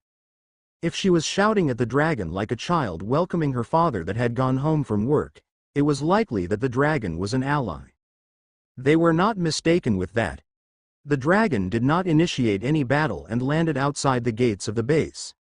At the back of the dragon was 3 people, and the one leading the 3 was Mark. Mark made Chaflar land outside the gates south of the base. Although there was still enough space for the dragon to land inside the base, the wind that its wings would create as it landed would surely wreck the things inside. Another reason was to intimidate the people outside, which made Chaflar rather satisfied. The moment Mark stepped down from the back of Chaflar, he saw Miracle jump off the wall despite its height and bolted towards him like a bullet. Mark did his best to catch her, but he still had to make several steps back to fully mitigate the impact. It was not just a childish tackle but more like a weakened cannonball. And there, an about 3-year-old little girl was effortlessly hanging on his body, sticking like glue. Father, a euro father. This clinginess, there was no doubt that she was a blood child. Every single one of them behaved like that towards Mark, who changed their bodies using his blood. Your blood, daughter? Colleen asked Mark with a surprised expression. She had never seen a small girl like this jump down a 3-meter wall and even managed to push Mark several steps back. Not even in the settlement. What are you asking, Bessie? Remember the information about Mark's lover? I don't think that Mark is married already. I also think that he don't have anyone before either. Alana voiced her assumptions. Mark, on the other hand, only stared at the two and shrugged his shoulders while he lifted Miracle on his arms and let her head on his shoulder. Although he was also confused on what was happening since Miracle was still asleep when he left. It was only 3 days and she had grown like this. He only thought that the consciousness and intelligence of the blood children were 1 or 2 years more advanced than their actual age, but to think that Miracle's body would follow suit. Soon, the gates opened. Everyone from the base came out to welcome Mark. However, everyone aside from Hallie froze when they saw the 2 girls that accompanied Mark. They were even more surprised than seeing the large dragon. Those are Alana and Colleen Bautista, right? Ed whispered to Ron, which made the latter nod. As expected of their boss to bring 2 superstars back to the base. What's wrong with you people? Hallie asked, which in turn made the others look at her like they were looking at a mountain girl. In any case, it was a pleasant welcome. Together with everyone, Mark walked towards the base with Chaflar following behind him. Hallie and Nicole, however, were glancing at Chaflar with great interest while the males were glancing at the 2 actresses. A few seconds later, Huey yelped in pain after his ear was pinched by Jolene. The people outside was obviously surprised when the dragon landed and 3 people went down from its back. They were more surprised when the gates that did not open for them finally opened for the people that arrived. Some people understood that these people might belong to the base. However, there were those that were looking for trouble for being idiotic. Wait. Huey. When can we enter? We have been waiting for a whole night and day already. It seemed to be one of workmates of Huey and the others from the animation studio. Lawrence, be patient. Our boss already arrived, so it won't be long. Huey stopped to reply. However, Mark seemed to have another idea and also stopped. The others can wait, but you don't have to. Mark said as he glanced back. "I don't want a lascivious person in my base." He then led everyone inside and the gates closed, which left the man frozen in surprise. The others outside could only stare at him incredulously while 3 women in the group was looking at him as if he deserved it. After all, Mark had noticed that this guy was scanning Alana and Colleen when they arrived. Unlike the reactions of Ed and Ron, which was the result of the 2 girls being famous before the outbreak, the looks that person was giving was he could not wait to taste the 2. May would also live here in the future. There was no need for a pest like that in the base. Trisha left to prepare for dinner with an excited expression. After all, their savior and benefactor had come back from his journey bringing a legendary monster which would totally strengthen the base. On the other hand, everyone else gathered at the center of the base too for the introduction and to exchange information. The night was already setting and it was a great time to start a campfire. Learning about the circumstances, Mark started at Miracle, who was cuddling on him while he was surrounded by the other blood children. The scene was different from usual, which even made everyone smile. The other blood children were also greeting their new brothers and sisters, and the 4 seemed to be overwhelmed by the welcome and started hiding behind Mark's feet.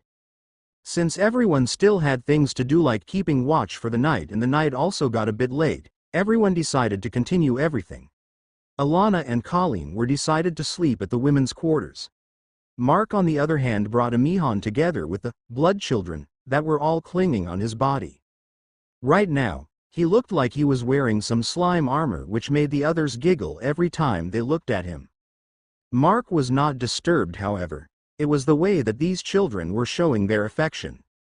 After he entered his room that was kept clean, however, Mark put Miracle down as he sat on his bed. He also let the other blood children on the bed. Miracle looked at him cutely while tilting her head. Mark then sighed. "Aphelia, you can come out now." At that command, Miracle's countenance changed. She stopped tilting her head and stood up straight. Looking at Mark, she then kneeled. "Your Majesty."